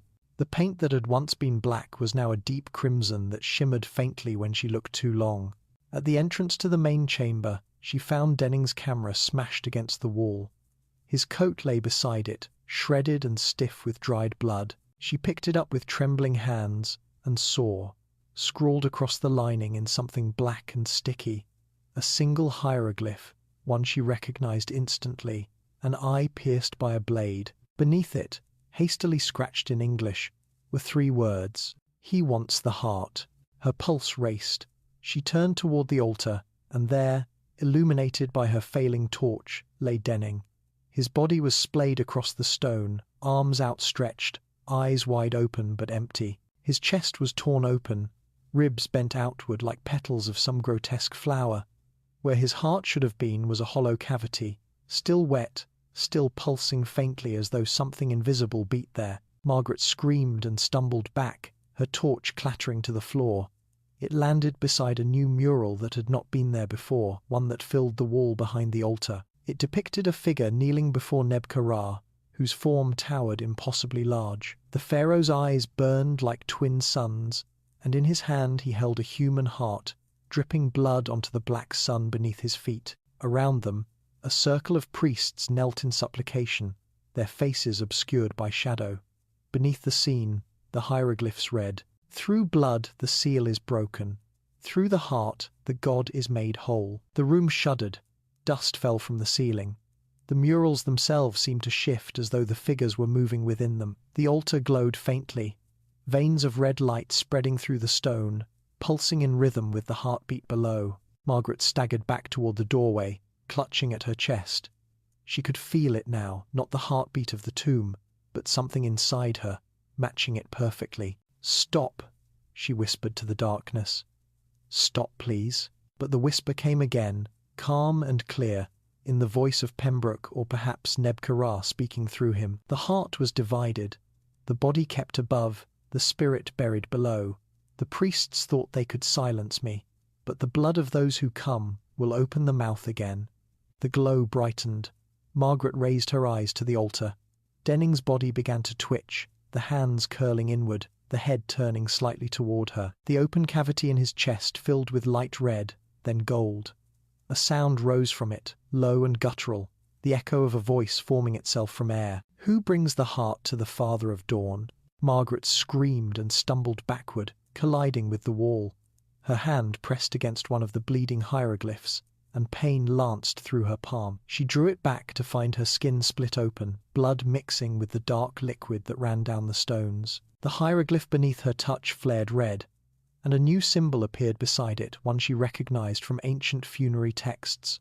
The wren, the hieroglyph of the name, it was hers. She clutched her hand, shaking violently, and fled into the passage. The torch flickered out, plunging her into darkness. She ran blind, guided only by the faint red glow that pulsed through the stone around her. The whispers pursued her, layering over one another, Pembroke's voice, Denning's voice, and beneath them, something deeper, older. "The heart is taken, the mouth shall open, the sun will not rise." She burst into the open air, collapsing onto the sand. The sky above was wrong. The stars had vanished, replaced by a vast swirling void of crimson light that pulsed in slow rhythm with the beating beneath the valley. The wind howled, carrying with it the scent of blood and myrrh. The dunes shifted and moved as though alive. For hours or perhaps moments she lay there, gasping, until the wind began to whisper again. It was her name, always her name. She pressed her hands to her ears, crying out, but the voice came from within her now. It was calm, patient, unhurried. "You have opened the way. The blood remembers. The name endures." Her vision blurred. She looked down at her hand. The cut she had made against the wall was no longer bleeding. It had closed. But in the center of her palm, glowing faintly like an ember, was a new mark, a hieroglyph, formed not of ink or wound, but of living light. The same eye pierced by the blade, Margaret screamed. The mark pulsed once, sending a shiver through her body so deep it stopped her breath. Then, faintly, she heard it again. Pembroke's voice, gentle and almost loving. "You're part of it now. Don't fight it. The heart always finds its home." When the first light of dawn came, if dawn it could be called, the valley no longer cast shadows. The sand itself glowed faintly from within, as though lit by embers beneath its surface. The black sun symbol had appeared again, vast and perfect, carved into the desert floor. And in its center, Margaret Vale lay motionless, her eyes open and reflecting a light not of the sun, but of the tomb below. From her chest, faintly, came the echo of a second heartbeat, slow, deliberate, eternal. The night of sand and flame, the desert burned that night, not with heat but with color. The stars dissolved into a haze of crimson light that shimmered above the cliffs, and the air pulsed in slow waves like breath, drawn by something vast and unseen. The valley that had once been silent now throbbed with a low, continuous hum, a sound that was not heard so much as felt a vibration beneath the ribs, a tremor inside the skull. The sand glowed faintly from beneath, and every grain seemed alive, shifting, whispering. It was no longer the desert as men knew it, but the threshold of something ancient. Margaret awoke in its midst. She had not meant to sleep, yet she found herself lying at the edge of the black sun etched into the valley floor. Her body felt weightless, her skin cool despite the warmth in the air. When she lifted her hand, the hieroglyph of blood still burned faintly in her palm, the eye pierced by the blade pulsing with its own light. Every beat of it echoed the slow rhythm rising from beneath the earth. For a moment, she thought it was her own heartbeat, then she realized it wasn't. It was his. Nebka-Ra was stirring. She rose unsteadily, her head pounding. The camp was gone. The tents had been shredded by the wind, the crates overturned and half buried. Denning's camera tripod stood upright in the sand, its metal twisted as though by heat.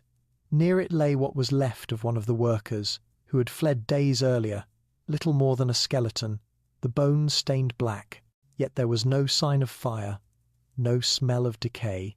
The flesh had simply vanished, as though consumed by the air itself. She turned toward the tomb, its entrance pulsed faintly, glowing with that same dull red light that had filled the chamber before. Above it, the cliff face had begun to change fractures, spreading through the stone like veins, glowing from within. The desert was cracking open. A voice rose on the wind, distant and rhythmic, like chanting carried from miles away. At first she thought it was the wind itself, but as it grew louder, she could make out words harsh, ancient syllables that made her skin crawl. They were not of any dialect she knew, yet her mind translated them instinctively. Blood for the body, breath for the name, sand for the flesh, flame for the soul. The chant repeated, over and over, in perfect rhythm with the heartbeat beneath the earth. And then she saw them. Figures appeared at the edge of the valley, dozens, perhaps hundreds, walking in slow procession. They carried torches that burned with a dark, smoky fire, each flame bending toward the tomb as if drawn by its gravity. Their bodies were shrouded in linen, their faces hidden beneath veils of sand and ash. They moved silently, except for the chant, which rose and fell like the tide. Margaret's breath caught in her throat. These were no living men. They walked too smoothly, too precisely, their feet leaving no impression in the sand. She stumbled backward, tripping over the remnants of the camp. "No," she whispered. "This can't be real." One of the figures turned toward her. The torchlight illuminated its face, or what had once been a face. It was dry and leathery, the skin cracked and drawn tight across the skull, but the eyes burned with faint golden light, the same as Pembroke's. "Margaret," it said, in a voice that was both his and not his, "you should not run from revelation." She screamed and fell, crawling backward through the sand. The figure reached out a hand blackened, skeletal, but unmistakably human, and pointed toward the tomb. "He waits," it said. "He remembers." The others drew closer, forming a circle around her. Their torches flared higher, casting long shadows that danced and twisted across the valley floor. The air grew hotter, the hum deeper. From beneath her knees, the ground trembled, and then the tomb erupted. A column of red sand burst upward from the entrance, spiraling into the sky like a living thing. The chant ceased. Every figure turned toward it and knelt. Margaret covered her face as the wind whipped around her, stinging her skin. The sand swirled faster, forming a vast hollow vortex above the tomb. From within its heart, something began to emerge, a shape, tall and indistinct at first, then solidifying into a human form. It was not flesh but flame, not light but memory-given shape. A man's silhouette, regal and terrible, crowned with a circlet of obsidian. His eyes burned like twin suns, his robes trailing smoke that fell and turned to ash before touching the ground. His voice came not from his mouth but from the air itself, resonating through the stone and the blood of all who still lived. "Who calls Nebka-Ra? Who wakes the forgotten king?" The torches flared in answer. The figures bowed lower, their voices rising again in the same dreadful chant. Blood for the body, breath for the name, flame for the soul. Margaret could not breathe. She felt every syllable vibrate through her bones. The mark on her palm blazed painfully bright, searing her flesh. She cried out, clutching her hand, and for an instant the shadowed figure turned its burning gaze upon her. "You carry the name," it said. "The mouth that silenced me now opens again." The words struck her like a physical blow. Pain seared through her chest, and she fell to her knees, gasping. The mark on her hand spread, branching up her arm in lines of red light that pulsed with the same rhythm as the ground. She tried to speak, but no sound came. The air around her thickened, pressing down until she thought her lungs would burst. Pembroke, or what remained of him, approached her slowly. His form flickered in and out of existence, sometimes human, sometimes shadow. He knelt beside her and cupped her face in one blackened hand. "He chose you," he said gently. "You will be his voice. His mouth opens through you." Margaret shook her head violently. "No," she gasped. "I won't." He smiled faintly. "It isn't a matter of will. It's a matter of remembering, created, unretted." The red light from the tomb flared brighter, engulfing the valley in a crimson glow. The chanting reached a fever pitch. Margaret screamed as the light from her hand surged up through her chest, her throat, her eyes. Her body arched, and she felt herself slipping away, not dying, but dissolving, as if her soul were being rewritten. Images flooded her mind. She saw Nebka-Ra alive, standing in a vast hall of gold, commanding priests to carve his heart from his chest so it might beat forever beneath the earth. She saw the priests betray him, sealing his body with molten resin, while his spirit howled in defiance. She saw him learning to move through stone, to breathe through sand, to speak through the blood of those who disturbed his rest. When the vision ended, she lay trembling on the sand, gasping for air. The procession of torchbearers had vanished. The vortex above the tomb was gone. Only the faint red glow remained, pulsing like the last breath of a dying fire. The wind rose again, scattering ash across the valley. Margaret forced herself to stand. She looked down at her hand. The mark had faded, but the skin beneath it glowed faintly, as though light were trapped just below the surface. The heartbeat beneath the earth slowed but did not stop. She staggered toward the tomb, drawn by the same pull as before, though now it felt different, not compulsion, but inevitability.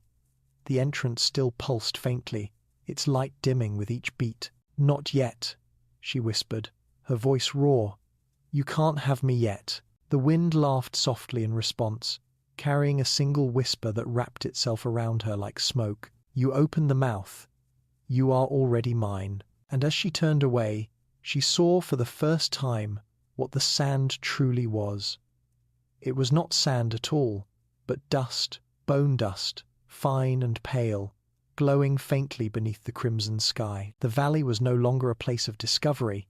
It was a wound in the world, and it was bleeding. The mummy's awakening. The next morning came without a sunrise. The horizon did not glow with light. It simply brightened in degrees of ash. The dunes looked as though they had been burned from beneath, streaked black and grey, and the air hung heavy with the smell of dust and iron. Margaret stood at the edge of the valley, staring at what had once been the tomb entrance. The basalt stones were no longer solid. They had cracked open in strange, circular fissures, like the surface of cooling lava, and from those cracks A faint red steam rose, pulsing in rhythm with the slow, eternal heartbeat beneath her feet. She had stopped asking whether it was real. Reality had ceased to apply the moment the blood began to whisper her name. She was not alone. At first, she thought the figure beside the altar was Pembroke again, but as she drew closer, she saw it was something else, something that had borrowed his shape, but not his soul. It moved with a stiff, deliberate grace, each motion echoing as though the air itself struggled to contain it. Its skin was dark and smooth like dried resin, its veins glowing faintly with gold. The eyes were pits of red light. When it turned toward her, she felt the heat of its gaze before she heard its voice. "Margaret," it said, in the same calm tone Pembroke once used when lecturing on hieroglyphic syntax. "You see it now, don't you? You feel him moving." She swallowed. "Where is Pembroke?" The figure tilted its head slightly. "He endures, as I endure, as we all will endure." She shook her head, stepping back. "You're not him." The thing smiled faintly. "No. But he was the doorway. Every man who touches the seal becomes one stone in the body. You will be another." The light from the cracked basalt wall brightened, and the sound that had haunted her dreams grew louder, a deep, resonant pulse, as though the heart of the earth itself were beating just beneath the surface. The altar began to glow, and for the first time, Margaret saw that it was not stone at all. Beneath the dust and carvings lay veins of black metal, glimmering faintly, pulsating in time with the rhythm below. The altar was alive. She felt it then, a pull in her chest, sharp and insistent. Her own heartbeat began to sync with the one beneath the earth. She pressed her hands to her ribs, gasping as the pain intensified. "Stop," she whispered. "Please, stop." The figure moved closer. "It cannot stop," it said. "You are connected now. You carry the hieroglyph of blood.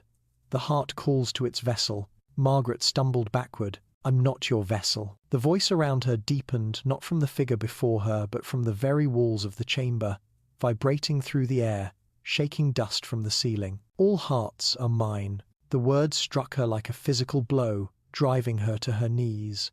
The temperature dropped, frost forming on the metal veins of the altar. The torches guttered, then flared with blue flame, and from the cracked wall beyond the altar came movement slow at first, then steady. A fissure widened, splitting the mural of Nebkara down the center. Stone fragments fell like shedding skin, revealing beneath them a second surface, smooth, gold, and glistening as if newly made. Margaret stared, unable to move. From within the golden shell came a sound like bone grinding against bone. Then a hand emerged, thin, blackened, wrapped in linen so ancient it crumbled at the edges. The fingers curled, dragging themselves through the stone, as though it were sand. The air thickened with heat and the smell of resin and decay. Another hand followed, and then, slowly, the body. It was taller than any man, its proportions wrong, limbs too long, chest too narrow, head too large for its neck.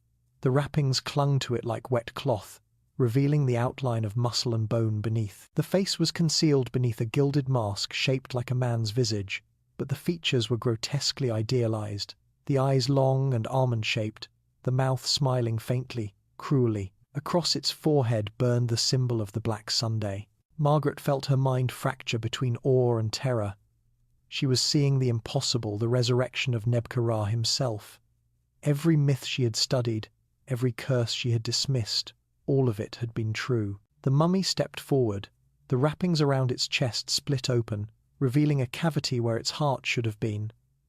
The empty space glowed faintly, pulsing in rhythm with the heartbeat beneath the ground. It reached out its long, skeletal hand and pointed toward her. The heart was divided, it said, its voice like wind through a tomb. "Bring it home." She stumbled back, shaking her head. "I don't have it. I don't." But she did. The mark on her palm flared suddenly, searing her flesh. The pain traveled up her arm, through her shoulder, into her chest. She screamed as the light inside her flared bright, illuminating her veins. She could see it through her skin, the same red-gold glow as the tomb, pulsing in time with its beat. The mummy's eyes burned brighter. "There," it said softly. "It lives in you." The wind rose. The torches exploded into flame, their heat scorching her face. The sand around the altar began to swirl, forming a vortex that lifted her from the ground. She clawed at the air, trying to break free, but invisible hands gripped her, pulling her toward the mummy. "Give it back," the voice said, not from the creature's mouth, but from inside her mind. "You took what was mine." She felt her chest tighten, her ribs creaking. Her heart hammered violently. The light inside her grew brighter, pushing against her flesh. She screamed again, feeling it rise in her throat like a living thing. Then something cracked inside her. Not the tomb. The pain stopped. Her body went cold. For a moment, she thought she had died. When she opened her eyes, she was standing. The mummy stood before her, its eyes dull now, its mask cracked. The glow in its chest had changed. It burned with the same red-gold light that had been inside her moments before. Her heartbeat was gone. She fell to her knees, gasping for breath that did not come. The air around her shimmered. The tomb grew brighter, the veins of light spreading through the stone like molten metal. The sound of chanting returned, distant at first. Then all around, though there was no one there to sing, the words were ancient, rhythmic, familiar. Blood for the body, breath for the name, flame for the soul. The mummy lifted its arms, the wrappings falling away to reveal blackened flesh carved with symbols. The ceiling cracked, light pouring through as if the sun itself had come underground. For a moment, the figure seemed to expand, its shadow filling every corner of the chamber. Margaret stared up at it, her mind unraveling under the sheer magnitude of what she saw. Nebka-Ra was not a man, not even a god, but something older, something that had found a way to wear humanity like a mask. The wind howled through the chamber. The altar split apart. From the cracks in the earth, hands began to rise, skeletal, charred, grasping for air. The priests who had sealed him, now drawn back into his service. They clawed their way up through the floor, their empty eyes glowing faintly, and formed a circle around their master. Nebka-Ra lowered his head. "The dawn forgot me," he said. "Now it will remember." The ground shook. The red light turned white, blinding. Margaret covered her eyes. When she looked again, the mummy and its priests were gone. Only the glow remained, pulsing like a dying star. The walls were cracked and weeping molten resin, the air hot enough to burn. She crawled toward the entrance, dragging herself into the open night. The sky above was black. Not the soft black of stars and distance, but absolute void. The constellations were gone. In their place burned a single thing, the black sun, vast and silent, hanging low over the horizon. Margaret fell to her knees, clutching at her chest. There was no heartbeat, no breath. Yet she did not die. From the darkness behind her came a voice, quiet and calm. Pembroke's voice. "You gave him his heart," he said gently. "Now you are his breath." She turned, but there was nothing there, only the tomb, glowing faintly like an ember buried in ash. The valley was silent again, but she could still feel the rhythm beneath the ground. It no longer frightened her. It was inside her now. And somewhere, far beyond the dunes, the first rays of false dawn began to rise, pale, blood-tinged, and utterly without warmth. The return to Cairo. The journey back to Cairo began as an act of denial. Margaret told herself she was leaving the valley behind, that she could walk far enough and long enough to escape the sound of the heartbeat still echoing in her bones. But the desert would not let her go easily. It followed her. It lived in her blood, in her breath, in the pulse that refused to die inside her chest, though her own heart had ceased to beat. Every step she took across the dunes felt like walking through the shadow of something alive, and the wind whispered as if mocking her, "You are his breath now." 3 days passed, though she would never know how she survived them. She walked mostly at night, guided by the faint shimmer of the false sun still burning low on the horizon. She did not eat, she did not sleep. The desert air was bitter and cold, and yet she never froze. The mark on her palm, the hieroglyph of the pierced eye, no longer burned, but it pulsed faintly in time with something that was not her heartbeat. On the 4th day, she saw a caravan. The Bedouins who found her claimed she was standing motionless atop a dune at dawn, her skin grey as stone, her eyes unfocused. When they called to her, She turned her head slowly as if she had just remembered what it meant to move. "You should not have come here," she whispered in Arabic, and then collapsed. They carried her to Cairo. She awoke in a hospital room near the Nile, the sound of the city faint outside the window, the clatter of carriages, the call to prayer, the faraway hum of life returning. For a moment, she thought she had dreamed it all. The tomb, the red sand, the voice of Nebka-Ra. The illusion lasted until she lifted her hand and saw the mark. It was faint now, like an old scar, but when the sunlight touched it, the ink beneath the skin shimmered gold. Doctors came and went, murmuring about exhaustion, exposure, hysteria. They said she was lucky to be alive.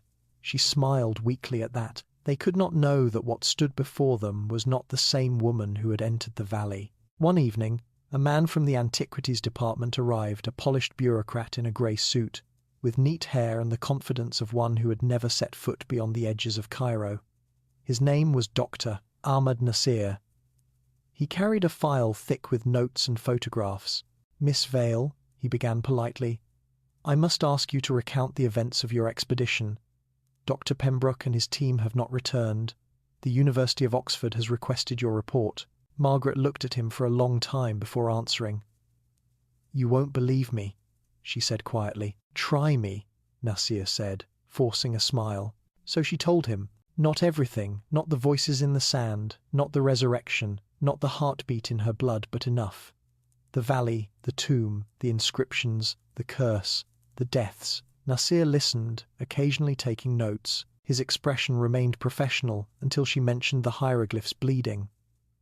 At that, his pen faltered. "Bleeding," he repeated. She nodded. They were alive. The tomb was alive. He exhaled, closing the notebook. "Miss Vale," he said carefully, "Egypt is full of stories of gods, of curses, of restless kings. But they are stories. The body we found near Luxor, a worker from your expedition, it was burned by lightning, most likely from the storm that struck the desert last week. The rest of your team." He hesitated. There was nothing to recover. Margaret said nothing. She stared at the window, at the sunlight trembling on the Nile's surface. "Lightning," she repeated softly. Nasir stood. "You need rest," he said. "When you're stronger, you can give a formal statement. The museum has arranged accommodations." He placed his card on the table and left. When the door closed, she laughed quietly to herself. It was not the laugh of amusement, but of surrender. Lightning. They would call it anything but what it was. Days later, she was released. She returned not to England, but to a small boarding house near the Egyptian Museum, too afraid to cross the sea. Cairo's noise and light felt almost comforting, the smell of spices and tobacco masking the faint metallic tang that lingered in her senses. She told herself she would write her report, archive her notes, and move on. But at night, she dreamed. Always the same dream. The black sun hanging over a valley of red sand, the heartbeat echoing through the ground, and a voice whispering calm, patient, familiar. "The dawn forgot me. You will remind it." One morning, a letter arrived under her door, addressed in an elegant hand she did not recognize. Inside was a single sheet of parchment, folded twice. No words, only a drawing, delicate and precise. The hieroglyph of the pierced eye. Below it, written in faint red ink, "He endures. Cairo remembers." Her hands trembled. The letter smelled faintly of myrrh. That same evening, she walked to the museum. The grand halls were cool and silent, the air heavy with the scent of dust and preservation. She wandered past cases of mummies and relics until she reached the section reserved for new acquisitions. There, beneath glass, lay a small golden amulet shaped like a heart, engraved with the Black Sunday. The plaque beneath it read, "Recovered from an unrecorded tomb near Thebes. Excavation team presumed lost. Catalogued February 1892. Her breath caught. It was impossible.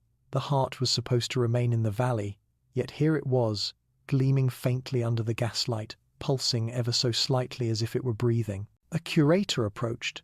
"Beautiful, isn't it?" he said cheerfully. "Doctor, Nasir sent it just last week. Said it was found by a nomad caravan after a sandstorm. The craftsmanship is remarkable. Uncanny, really. It almost seems warm. Margaret backed away slowly. "You shouldn't have brought it here," she whispered. He frowned. "Why not?" She turned and walked out without answering. That night, she packed her bags. But before dawn, she awoke to a sound, the low hum she had thought she'd escaped. It was faint at first, coming from the direction of the museum, then louder, until the glass panes of her window trembled. The air smelled of myrrh and dust. She rushed to the window. Across the city, a dull red light was rising from the museum's roof, spreading upward into the sky like smoke. People in the streets stopped and stared. The light grew brighter, pulsing in a steady rhythm, the same rhythm she had heard beneath the sands. Thud, thud, thud. The city's dogs howled, the lamps flickered, the Nile itself seemed to ripple in response. Margaret clutched her chest, feeling her pulse, or what remained of it, sink once more with the heartbeat. She fell to her knees, gasping, and then she heard him. Not a whisper this time, but a voice filling every corner of her mind. "The heart is found. The breath has returned. The name endures. Thanks for watching." The letting strecked of lived. The red light flared, washing over the city, casting long shadows of obelisks and minarets against the sky. When it faded, silence fell. At dawn, the museum guards discovered that the golden heart was gone. In its place was a single line of hieroglyphs, burned into the glass case. The dawn remembers. Margaret Vale was never seen again. But for nights afterward, those who walked along the banks of the Nile swore they could hear faint chanting rising from beneath the city, ancient words carried by the wind, and the steady sound of a heartbeat echoing from deep below the earth. The plague of dreams. After the red light over Cairo, sleep abandoned the city. The first to feel it were the guards at the Egyptian Museum. They swore they had not slept for 3 nights, though their eyes closed and their bodies rested. Behind the lids came ceaseless motion, deserts of black sand, a rising sun without heat, the echo of drums that were also heartbeats. The curators thought it hysteria until it spread. The secretaries, the watchmen, even the European scholars who came to examine the strange scorch marks upon the glass, all began to murmur the same phrases in their half-wakeful days. "He endures. The dawn remembers." By the week's end, Cairo itself was dreaming. People stumbled through the bazaars with the same faraway gaze. Vendors dropped their scales mid-sail to stare at the horizon. The city's noise softened to a kind of rhythmic hush, a pulse that throbbed faintly in the streets and through the walls of houses. Somewhere beneath the Nile's flow, something answered that rhythm, slow, immense, patient, and among them all moved a woman in a veil of grey, unnoticed by most. Margaret Vale, or what remained of her, walked through the narrow lanes at dusk, following the heartbeat like a compass. She felt no hunger, no weariness, only the deep, humming certainty that she had been brought back for purpose. Her hand still bore the faint gold scar of the pierced eye sigil, and when the moonlight touched it, the skin beneath her nails gleamed faintly as though lit from within. Each night she dreamt standing upright with open eyes, seeing not Cairo but the valley again, the tomb breathing in darkness, the endless dunes turning like a great lung inhaling. Letters began arriving at the university addressed to Dr. Pembroke. Though his name had been stricken from all rolls, they came written in different hands, from different corners of the city, yet all contained the same short message. "I saw him last night. He walked between the stars. His crown was fire. At first, Doctor, Nasir thought it the result of shared panic. He ordered the letters burned, the museum sealed after dusk, and the relics catalogued anew. But burning changed nothing. The next morning, new letters appeared, not delivered, simply lying upon his desk, the ink still wet and smelling faintly of resin. He began to dream as well. In those dreams, he stood in a chamber beneath the river, its walls pulsing with light, and heard a voice whisper through the stone, 'The heart has returned to the body. Where is the breath?' Every morning he woke with hieroglyphs etched faintly upon his palms, crimson at first, then fading to grey. He wore gloves to hide them. Across the city, fevers spread. The hospitals overflowed with patients who muttered of sand and flame, of a king whose eyes were suns. Their skin turned ashen, and faint marks like writing appeared across their arms and necks, fragments of words in ancient Egyptian that no one could translate fully. The newspapers called it a plague of sleepwalking, an epidemic of hysteria, but the old families whispered otherwise. They remembered the legend of Neb-Ka-Ra, the sleeper beneath the sand, and they said softly that the curse had returned to claim its breath. One evening, under the half-moon, Margaret found herself standing before the museum again. She did not remember walking there. The doors hung open, though guards should have been present. The air smelled of myrrh and dust. Inside, the corridors were dark, the exhibits shrouded in shadow. She followed the pulse through the marble halls until she reached the central atrium.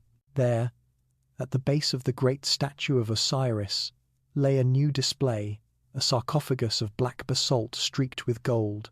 Its surface was cracked, and through the cracks leaked a faint, red light. She approached slowly. The hieroglyphs carved along its lid were fresh, not eroded by time. Her own name was among them, rendered in perfect form. She traced it with trembling fingers, and warmth bloomed beneath her touch. The sarcophagus vibrated softly, like something alive waiting just below the surface. "Margaret," said a voice behind her. She turned. Nasir stood in the doorway, pale and sleepless. His gloved hands shook. "I knew I'd find you here," he said hoarsely. "The others, they've started speaking in your tongue. They draw your symbols on the walls. What have you brought back?" She opened her mouth to answer, but another voice spoke through her, low, resonant, and terrible. "The dawn remembers." Nasir staggered back. "God help us," he whispered. The light from the sarcophagus flared, filling the room with crimson glow. The stone cracked open, the sound deep and slow like the splitting of mountains. From within rose not a mummy, but an object, small, spherical, carved of obsidian and gold, pulsing with each beat of the unseen heart. The Khat-Ra, the vessel of breath. Margaret fell to her knees. "He calls," she said softly. "He needs air." Nasir seized her by the shoulders. "No, whatever this is, we must destroy it." He raised his pistol, but the metal melted in his hand, dripping to the floor like wax. The heat of the thing filled the room, and the glass displays around them shattered.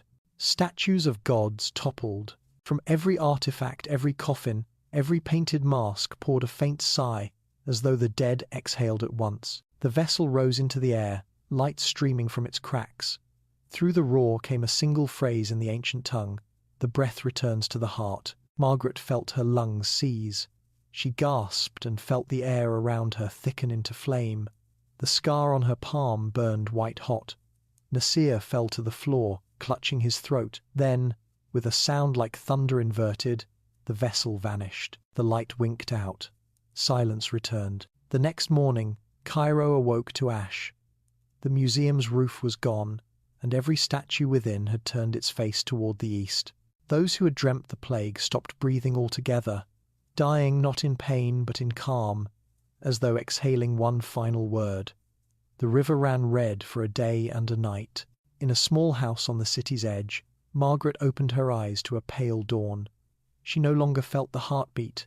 It was gone from beneath the ground. But when she looked in the mirror, the gold mark in her palm had spread across her chest, tracing the shape of ribs and sternum. It glowed faintly, like veins of fire beneath her skin. She understood then what had happened.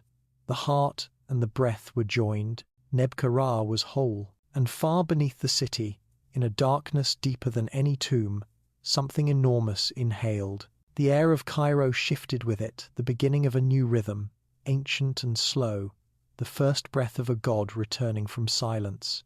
The deaths continue. The days that followed the night of the vessel were the strangest Cairo had ever known. The city woke each morning to a pale light that seemed filtered through sand, as though the desert itself had risen into the air. The call to prayer still sounded from the minarets, but its echo trembled, bending oddly in pitch, like a distant wind humming beneath the words. People crossed themselves in ways they had not since childhood, muttering old verses not found in any holy book. The sickness that had begun as restless dreaming became something worse. They called it the fever of the red breath.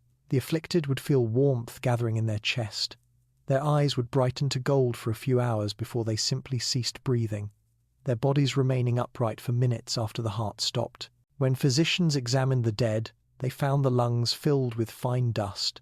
Those who survived the fever claimed they had dreamt of an endless desert and a black sun hanging low over the horizon. The British press dismissed it as plague, and men in linen suits and starched collars flooded the city with talk of sanitation and quarantine, but the locals whispered that the dead were not truly dead. At night, shapes moved in the streets, tall, thin figures cloaked in linen, faces hidden, walking toward the river. The dogs would howl, then fall silent as if commanded. When morning came, footprints led from the alleyways to the banks of the Nile, and there they ended. Margaret saw the first of them 3 nights after the museum burned. She had taken refuge in an abandoned flat overlooking the old quarter, curtains drawn, windows sealed against the dust. Sleep would not come, but she no longer tried to fight it. She simply sat and listened to the city breathing. Around midnight she heard the footsteps slow, rhythmic, deliberate. Peering through a crack in the curtain, she saw them. 6, perhaps 7 figures walking side by side, their movements too fluid for corpses, too silent for the living. At their head walked a taller shape draped in grey. It turned its face upward for a moment, and she saw the faint gleam of gold in its eyes. She knew it then. Pembroke. He had found her again. The next morning she tried to warn Nasir. She found him in the hospital where the last of the fever victims were kept. The halls stank of antiseptic and incense, as though the doctors could purify death by drowning it in chemicals and prayer. Nasir looked older, his hair gone white at the temples, his hands still hidden by gloves. "It's spreading," he said softly. "The French in Alexandria have closed their port. The British want the museum sealed permanently, but it won't matter. Whatever this is, it's not a sickness." She stared at him. "It's him. He's taken root." Nasir's eyes flicked to her. "Root?" Margaret nodded slowly. "The tomb was only the seed. Cairo is his soil. Every dream, every death, every heartbeat they're feeding him. He's growing." He shook his head, laughing bitterly. "You sound like them now. The priests in the street, the ones calling for fire and repentance. Do you want to know what I see when I close my eyes? Not a god, not even a king, just the pattern, the pulse repeating, as if something beneath us is learning to breathe through us." She reached for his wrist, forcing him to look at her. "You've seen the mark, haven't you?" His silence was answer enough. Slowly, he pulled off his gloves. The hieroglyphs had spread, curling up his forearms in bands of dark gold. "It doesn't hurt anymore," he said. "It feels familiar." Before she could speak, the lights flickered, the walls shuddered faintly. A low sound rose from the floor, that same deep hum they both knew. In the wards beyond, the patients began to stir. One by one, the bodies that had lain motionless for days sat upright, their eyes opened, golden and blank. The nurses screamed. Nasir staggered backward as the corpses rose from their beds in perfect unison. A woman in the farthest cot began to speak in ancient Egyptian, her voice layered with others, male and female, echoing off the tiles. "The heart remembers, the breath endures, the sun must rise within." Margaret pulled Nasir toward the door. "We have to go." They fled into the street, but the city had already changed. The dead were walking. Not all, not yet, but enough that the alleys thrummed with motion. People ran past them, shouting prayers. Windows slammed. Somewhere, a fire burned, its smoke rising red in the lightless sky. The heartbeat of the city had grown louder, spreading through the stones like the tolling of some unseen bell. They hid in the ruins of an old Coptic chapel near the river. From there they could see the museum in the distance, its shattered roof glowing faintly. "It's coming from there," Nasir whispered. "The sound, the light, everything." Margaret stared at the horizon. "He's gathering them. The bodies, the souls, the names. The priests who sealed him thought they destroyed his heart, but they only delayed him. Now he's rebuilding himself from us." Nasir pressed his hands to his temples. There must be a way to stop it. If he was bound once... "He wasn't bound," she said softly. "He was starved." Outside, the wind rose. It carried with it a voice that filled the night like thunder. The dawn forgot me. Now it will burn. They ran again, the streets convulsed beneath their feet, cracks opening to reveal red light beneath the stones. Buildings toppled, the air turned to fire. From the river's edge, they watched the heart of Cairo ignite, not with flame, but with radiance, every window and wall glowing from within. The city was alive. It pulsed once, twice, then fell still. When the light faded, silence returned. Smoke drifted across the water. Nasir fell to his knees. "Is it over?" he whispered. Margaret turned to him slowly, her eyes reflected, the glow still pulsing beneath the city. "No," she said. "This was only the breath." He looked at her and drew back in horror. The gold marks had spread across her neck and face, tracing veins like molten metal. Her voice, when she spoke again, carried an echo, another tone, deeper, older. "The heart beats again. The dawn is coming." Nasir fled into the darkness. She did not follow. Behind her, the Nile rolled quietly under the moonlight, but its surface was red, not with reflection but with what it carried. From beneath its waters came a faint, steady sound, thud, thud, thud, and the current moved north toward the sea, as if carrying that heartbeat to the rest of the world. The deaths continued, but death, Margaret knew, was no longer the end. It was the beginning of memory, and memory was how gods awoke. The scholar's revelation. Weeks passed before any ship dared approach Cairo again. From the decks of a French steamer anchored miles downstream, sailors described a city wrapped in a grey haze that pulsed faintly at night, breathing like a living thing. No signal fires, no shouts, no human movement, only the hum of something vast and patient. Yet reports began to filter outward nonetheless. Traders who had fled early swore they saw lights moving beneath the ground, like rivers of molten gold winding through the streets.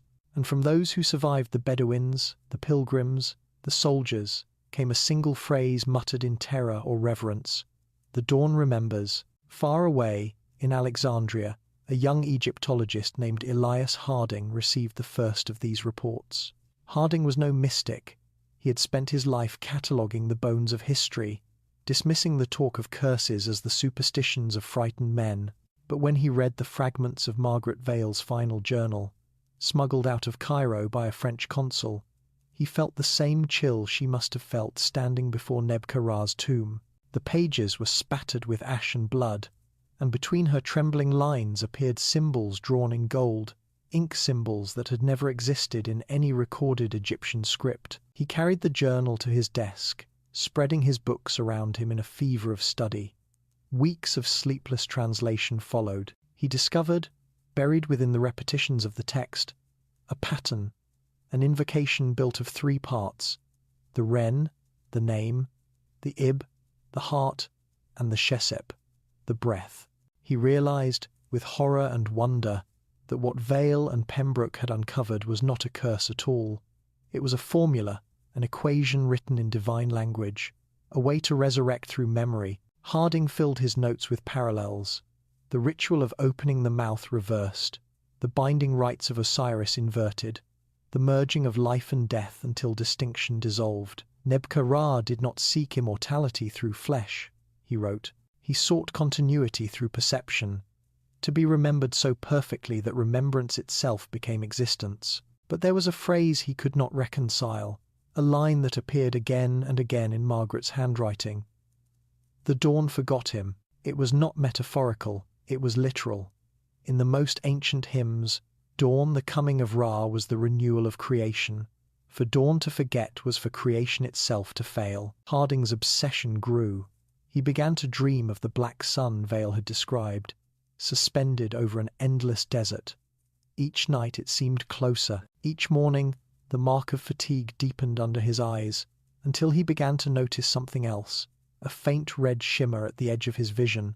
When the light struck his papers just so, he dismissed it as exhaustion. Then, one afternoon, as he studied the journal under lamplight, the ink on the page began to move. Slowly, the gold characters unwound themselves from the paper, shimmering into the air like dust in a sunbeam.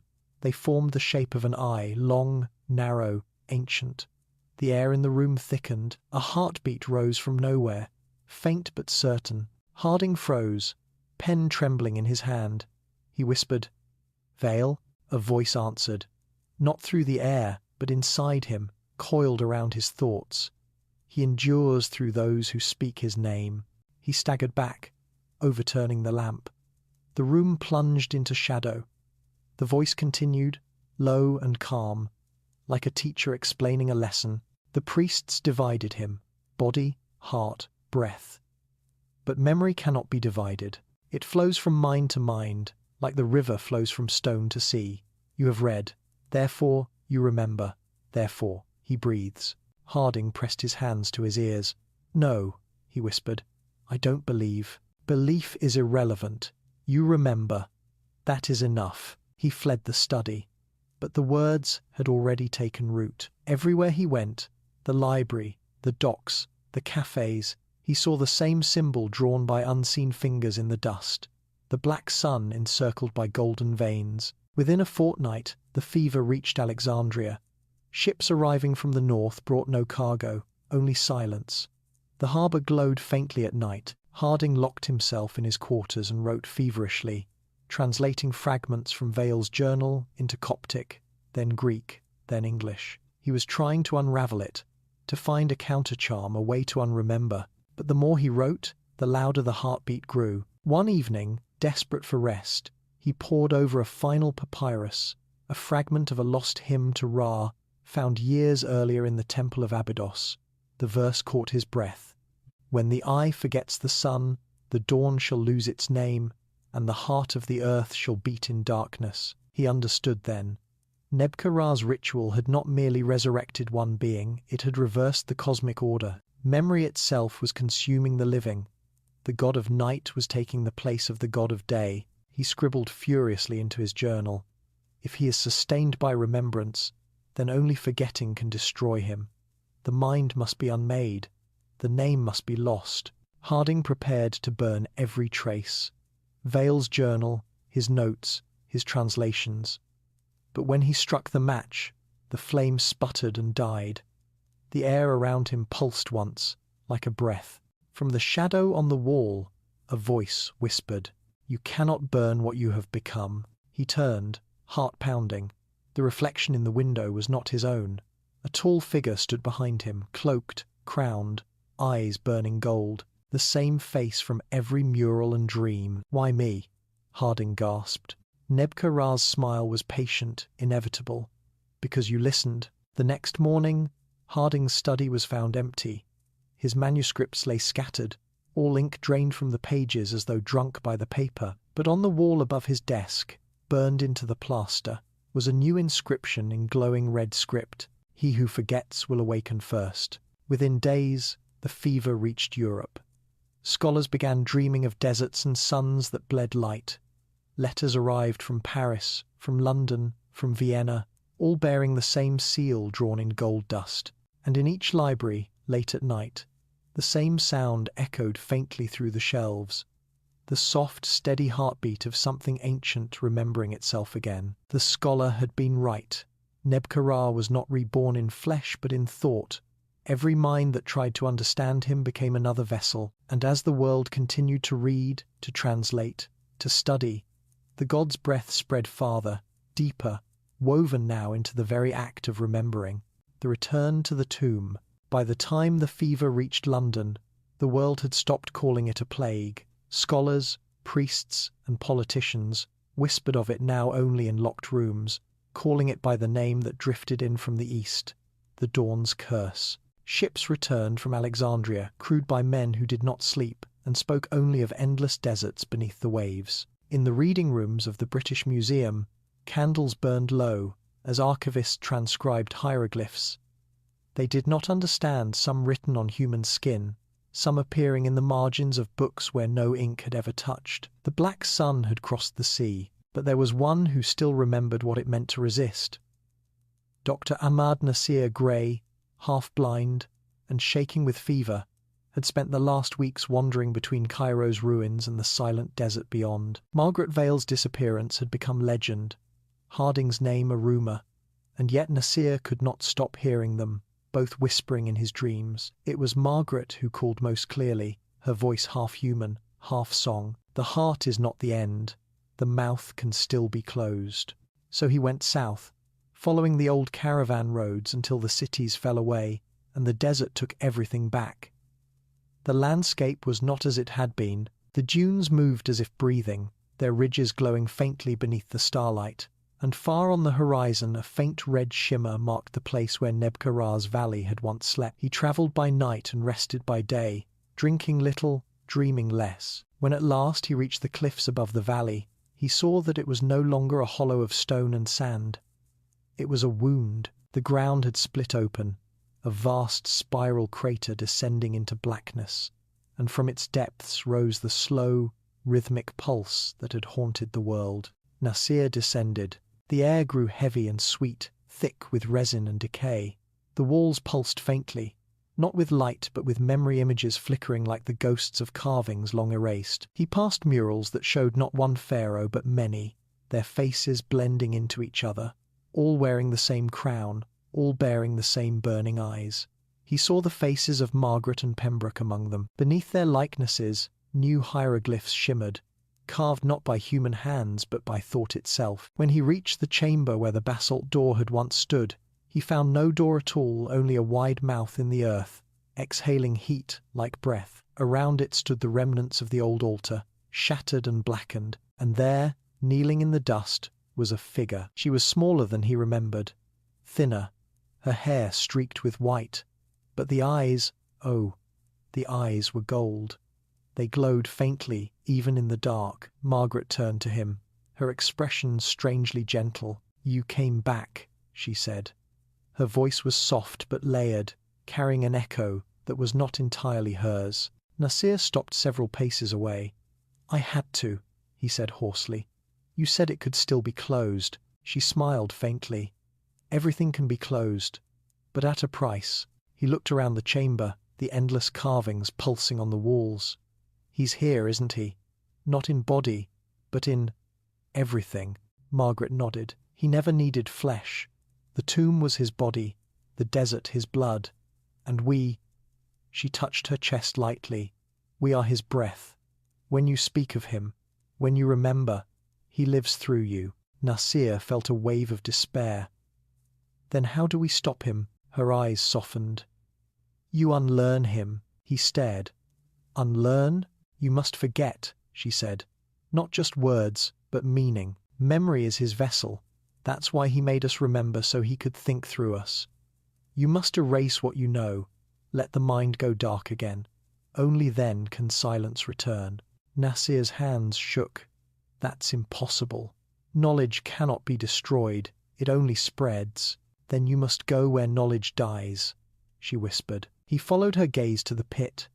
It breathed slowly, the red glow rising and falling like the pulse of a sleeping god. From its depths came whispers not of words, but of memories, voices of the lost expedition, the scholars, the sick in Cairo, all repeating their final thoughts in an endless chorus.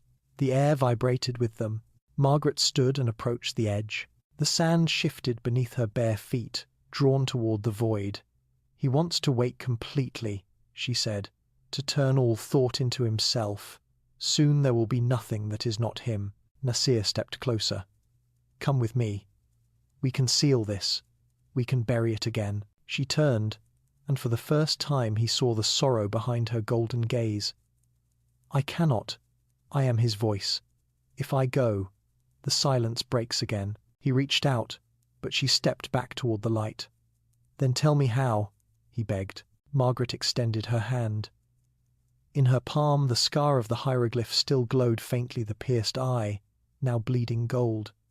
"You must give it back," she said. "All of it. Every word, every thought, every name. You must feed him until he is full of himself.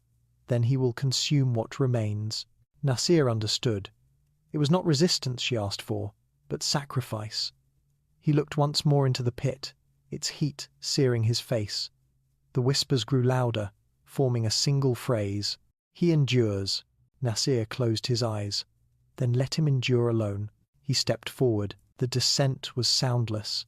The heat enveloped him like water, pulling him down through layers of light and shadow. He felt memory peeling from him, his name, his mother's face, the verses of the Quran he had learned as a boy all dissolving into the red glow. Beneath it all, he felt something vast, watching, patient and hungry. When he reached the bottom, he did not find fire or stone.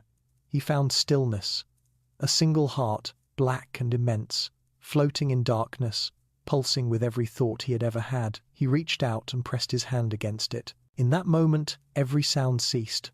The heartbeat stopped. Above, Margaret felt the silence spread through the ground, through the walls, through her own skin. The valley shuddered once and fell still. The red light dimmed to grey. For the first time in years, the air did not move. She sank to her knees, tears tracing clean paths down her dusty cheeks. "Thank you," she whispered. But as the last vibration faded, she heard one final whisper, not from the tomb, but from within her own mind. All silence is remembrance waiting to begin again. She looked up at the cliff where dawn was beginning to break. For the briefest moment, the sunlight seemed pure gold without red, light without heat. Then it flickered, as if remembering. Margaret closed her eyes. The wind returned. Far below, deep within the sealed tomb, the black heart twitched once so faintly it could have been the echo of Nasir's final breath. Then the sand fell inward, burying everything beneath an ocean of quiet. And on the surface, where the valley had been, the desert smoothed itself flat as glass. There were no carvings, no walls, no sign that a tomb had ever existed there. Only the faint outline of a circle burned into the sand, the size of a man's heart. The dawn rose over it, colourless, trembling, and utterly silent, the last light of Thebes. Morning returned to the desert as if waking from a fevered dream. The sky hung pale and thin, neither blue nor gold, and the dunes lay still beneath it, stiff and smooth, like skin that had forgotten breath. No birds called, no wind stirred, and yet the silence was not peaceful.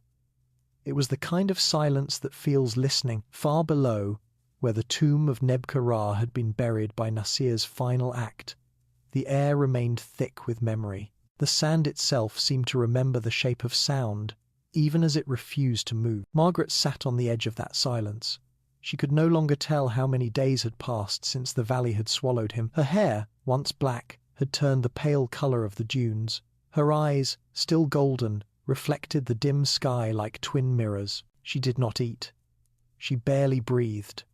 But she endured the word that had haunted them all. Each heartbeat that had once echoed through the earth now pulsed softly within her chest, faint and irregular, as though borrowed from a god who had finally forgotten his own rhythm. For a long time she thought herself alone.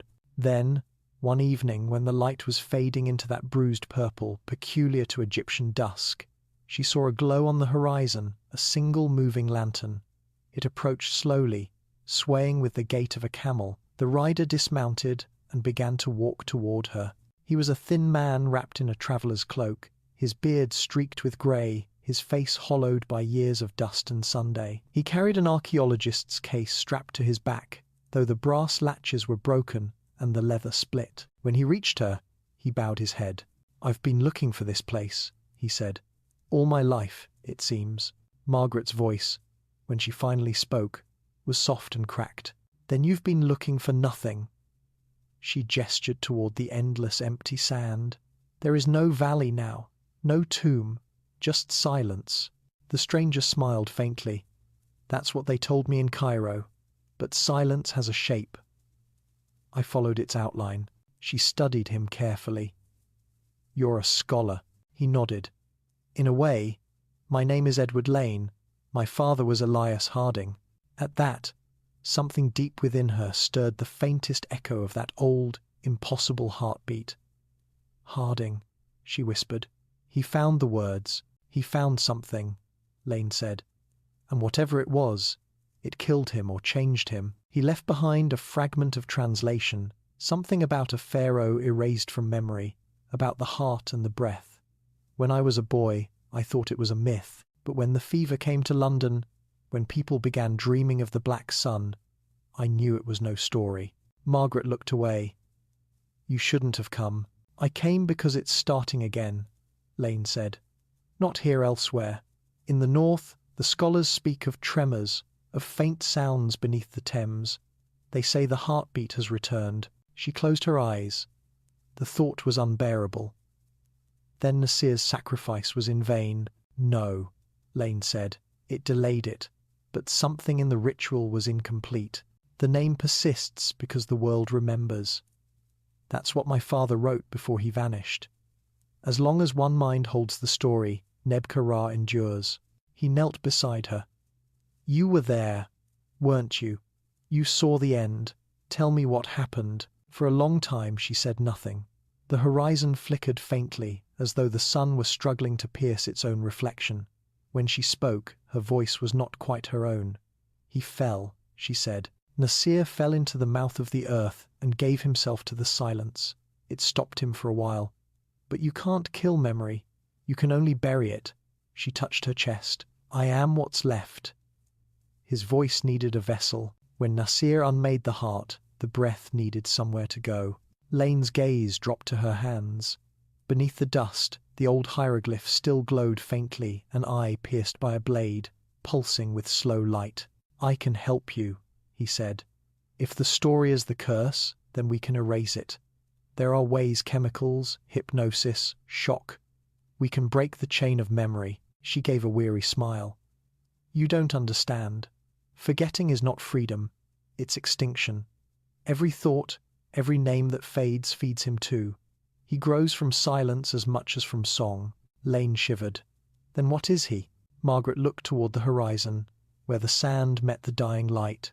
He's not a man, not even a god. He's the shape of our need to remember, the echo that refuses to die. As night fell, the two of them made a small camp near the vanished valley. The air was cool, the sky thick with stars. For the first time in years, Margaret felt almost human. They spoke little. The wind began to stir again, faint and cautious, as though testing the edges of the desert's new stillness. In the early hours before dawn, she woke to the sound of scraping. Lane sat by the fire, tracing something in the sand. She moved closer and saw that he was drawing hieroglyphs from his father's notes, the same markings that had doomed them all. Stop, she whispered.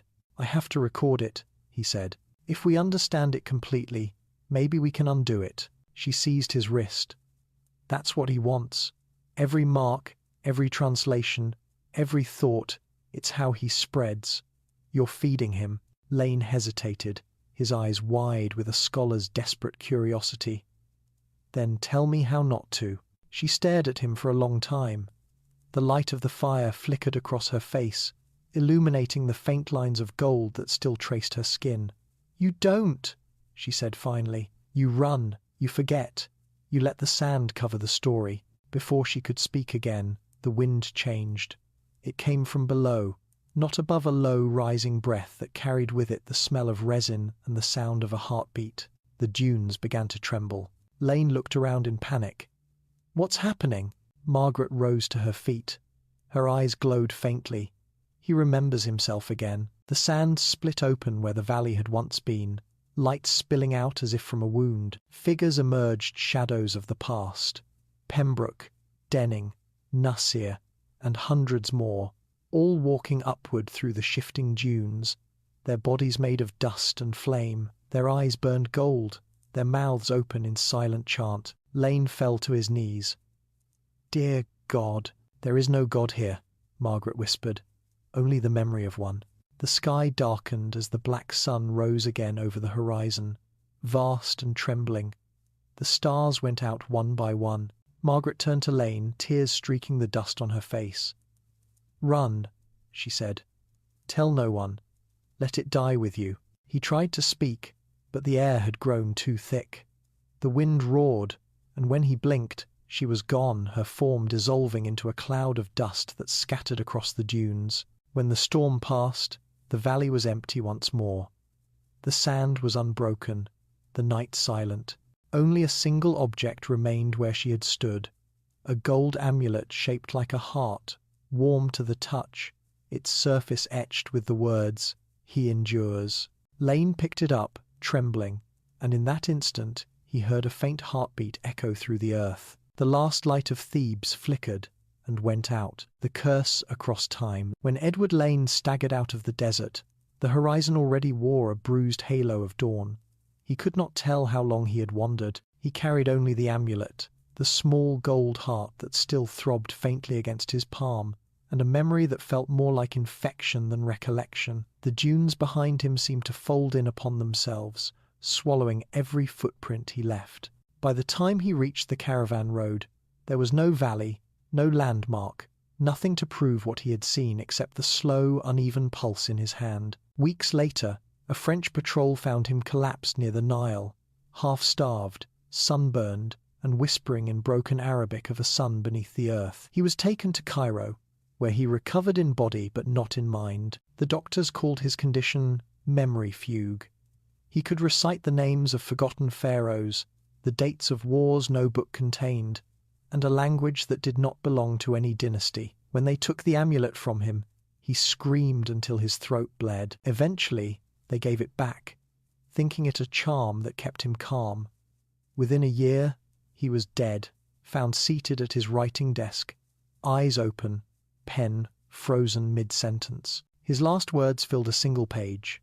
The dawn remembers, the night endures. The amulet passed to the museum again, and there the true curse began. In the decades that followed, the artifact moved from hand to hand. Curators, collectors, scholars, each owner saw something different in its faint shimmer.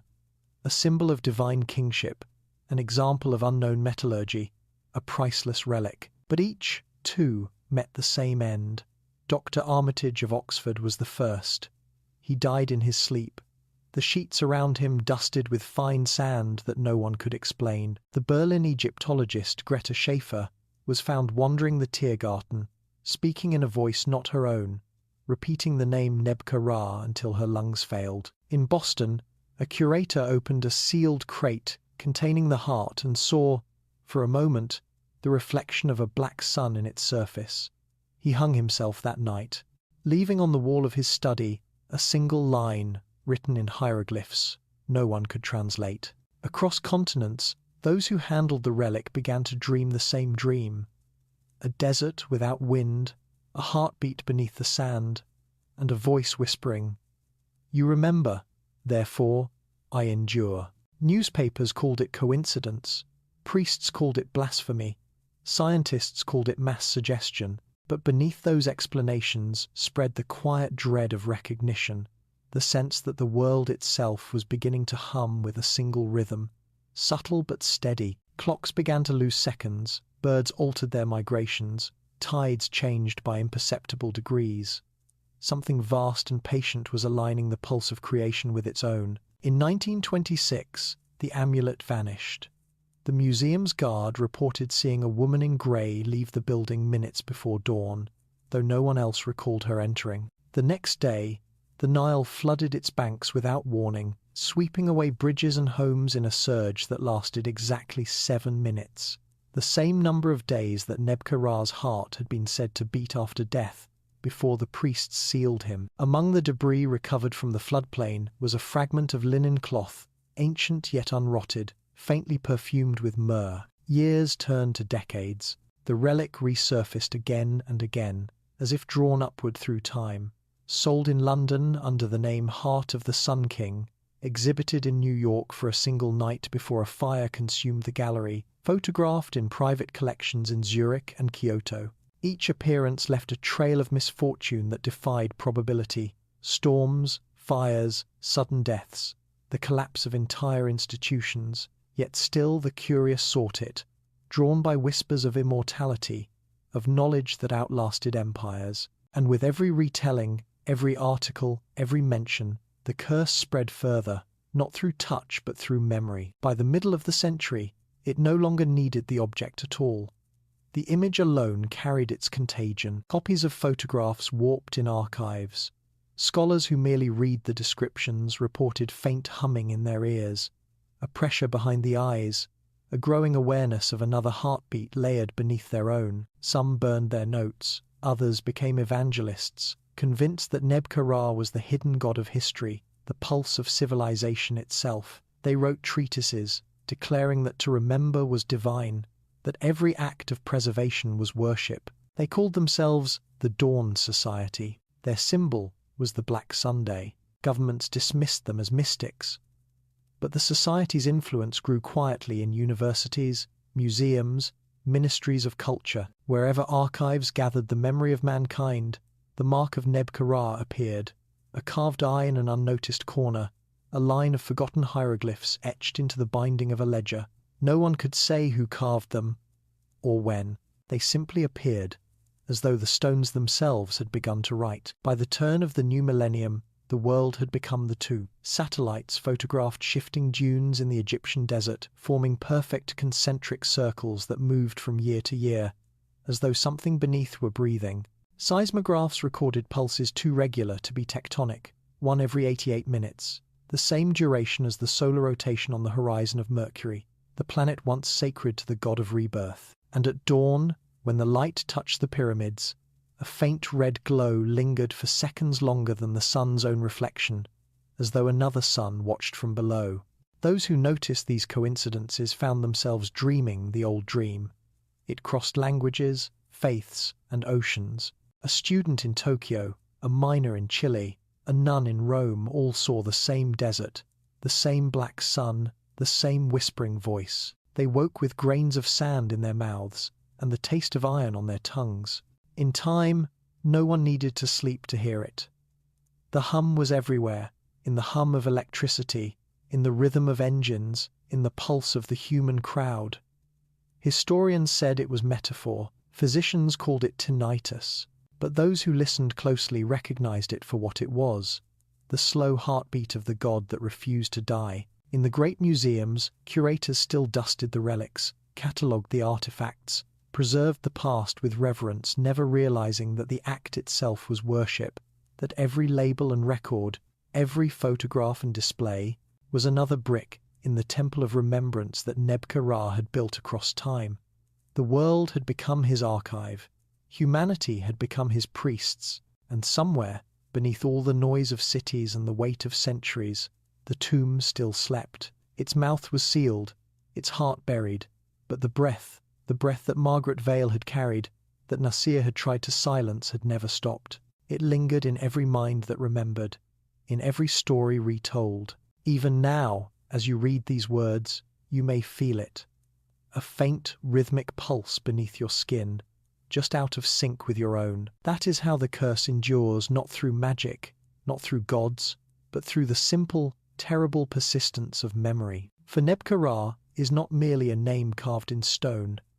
He is the act of remembering itself. And as long as one heart still beats in time with the past, as long as one voice whispers the story of the tomb that killed all who opened it, the black sun will never set. It only waits, beneath the sand, for the next dawn to remember. The eternal watcher. There is an old superstition among the desert tribes that every grain of sand remembers the shape of the wind that carried it. They say that to walk the dunes at night is to walk upon the skin of time itself, and if you listen, truly listen, you can hear the desert breathing. The scholars in Cairo, London, and New York once called it poetry. They do not call it that anymore. It is said that on certain nights, when the horizon glows with no sun and the stars vanish behind the dust, the sands near Thebes ripple with a pulse too steady to be the wind. The Bedouins will not cross that place. They call it Qalb el-Sahara, the heart of the desert. Those who stray too close return changed, eyes pale, voices hollow, speaking softly of a great eye that watches from beneath the earth.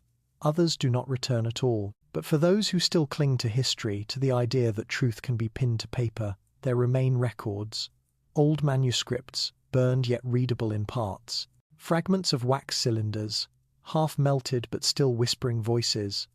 One such voice belongs to Edward Lane. The recording, made in 1928 on equipment recovered from a London attic, carries a faint static hum beneath his speech, almost like a heartbeat. His words are calm, measured. The story cannot end, because the ending is what he is. The God who endures is not a God of creation, but of recollection. Each retelling opens the mouth again. Each reader becomes the breath that keeps him awake. Then the wax cracks, and silence swallows the rest. Through the years that followed, the world learned to live with the hum. Radios picked it up first, a low, constant resonance beneath every frequency. Engineers could not locate the source. Later, in the digital age, it moved into the machines themselves.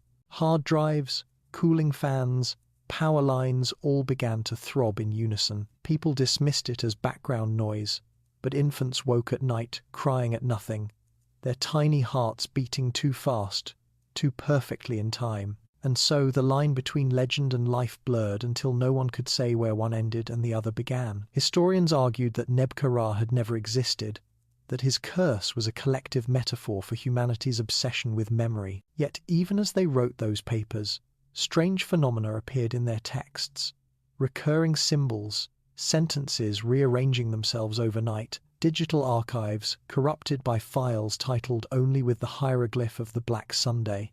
No matter how many times they deleted them, the files returned. One winter, the satellite Horus 4 passed over Egypt at dawn and transmitted a final image before losing contact. It showed the desert south of Thebes illuminated from below, a vast circular shadow ringed by faint red light. The coordinates matched no known ruin. The transmission ended with a single line of corrupted data that, when translated from binary, formed an ancient word: endure. The governments dismissed it as error, but those who still believed understood. The valley had awakened once more. There are stories now too many to count of travelers who vanish in that part of the desert. Pilots speak of magnetic storms that appear without warning. Nomads tell of shapes walking through the dunes, tall as obelisks, their faces veiled, carrying torches that burn without flame. The old people whisper that one among them, a woman with hair the color of sand and eyes like gold, walks ahead of the rest, forever searching for silence that will not come. They say she does not age. They say she waits. Sometimes, when the wind is right, you can hear her voice beneath the storm. Forget him, but no one ever does. For Nebka-Ra was never meant to be a single man or king. He is the pattern that binds the living to the dead, the hunger of all who fear oblivion. He is the echo that every historian, every lover, every grieving soul keeps alive when they whisper a name they cannot bear to lose. And so the curse persists not in blood, nor in tombs, but in the mind. In yours, perhaps, even now, you may think yourself safe, far from the dunes and their shifting breath.